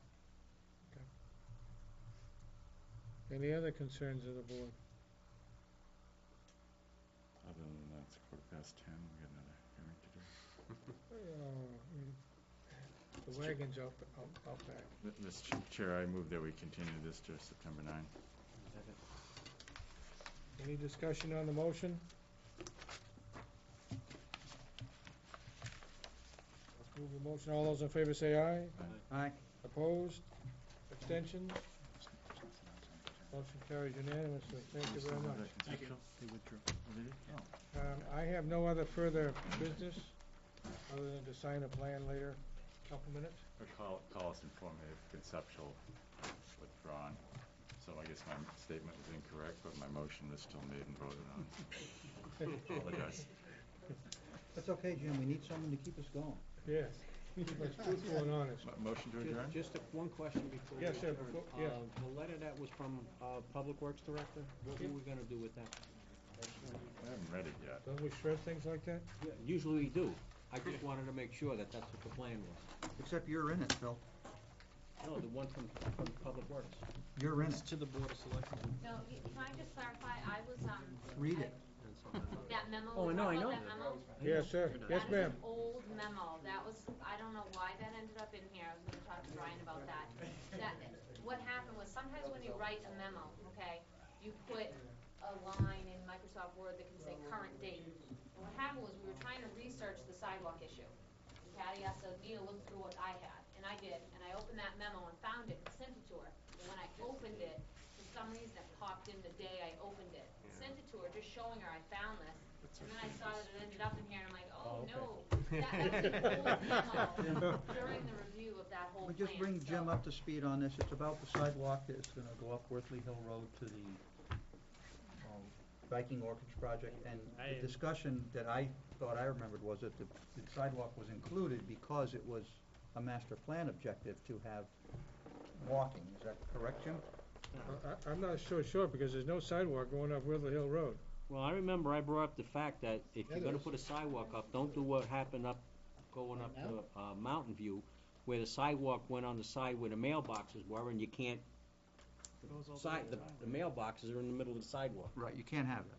So, It swaps sides. Right now it goes up on the right-hand side, and the proposed plan shows it right at Tyler swapping to the opposite side and running up the side where the new lots are proposed and where the detention ponds are. And did it Going st- to Merrill Road and stopping, and I think, Did it, again, did it stay on public property or did it go into private property or something? it is in the right-of-way, just a hair of it encroaches into like the, off the right-of-way, like literally, maybe less than a foot of it.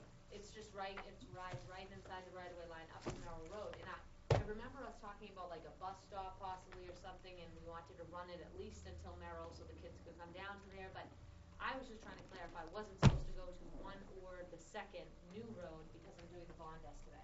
So I was just wondering if anybody remembered anything. I mean, Well, right what's on the now, plan? I priced it to where it is, to Merrill, but if someone else thought it was supposed to go further, then I can discuss that with the engineer. Yeah, what does the plan show? What do the minutes show? We have a signed site plan someplace. Yeah, and if, Or do we not have a signed site I plan? don't know if that one's signed actually, is it? It hasn't been signed yet, has it? Because isn't that why you guys are dealing with that, That's the time what's gonna extension be to meet all the coming. conditions? Yeah, it's so not the signed. plan hasn't been signed yet, so you have the latest and greatest probably in your office, Brian. Yeah, and that's what I'm looking at to do the bond estimate. That, we're still waiting to finish all the details on the water system. right. So is this a whole memorandum old news or? Yes, it's old, Old it's news. old. It was So we Read it. should not even look at it? No, Read it. it was only pulled because Patty had asked me to do some digging to find anything I had in my files on the discussion on sidewalk, because we both knew it was this horrible tedious task So I kinda said, I'll do my part, you do your part, we'll both look and see what we can find. And I sent her that, and I don't know why it So I don't have to go home angry about this anymore? Who knows? Okay, good. So I apologize for not addressing that. Find at the something beginning of the else. meeting. You're I good. was reading some other stuff in my packet, and I wasn't listening to, that you guys were getting into all that, so. sorry. Hearing that, I'll take a Second. motion to adjourn. Second. Third, Aye. I have a motion to, Jim did, I and seconded. seconded, to Aye. adjourn the meeting. All those in favor say aye. Aye. Opposed? Thank you.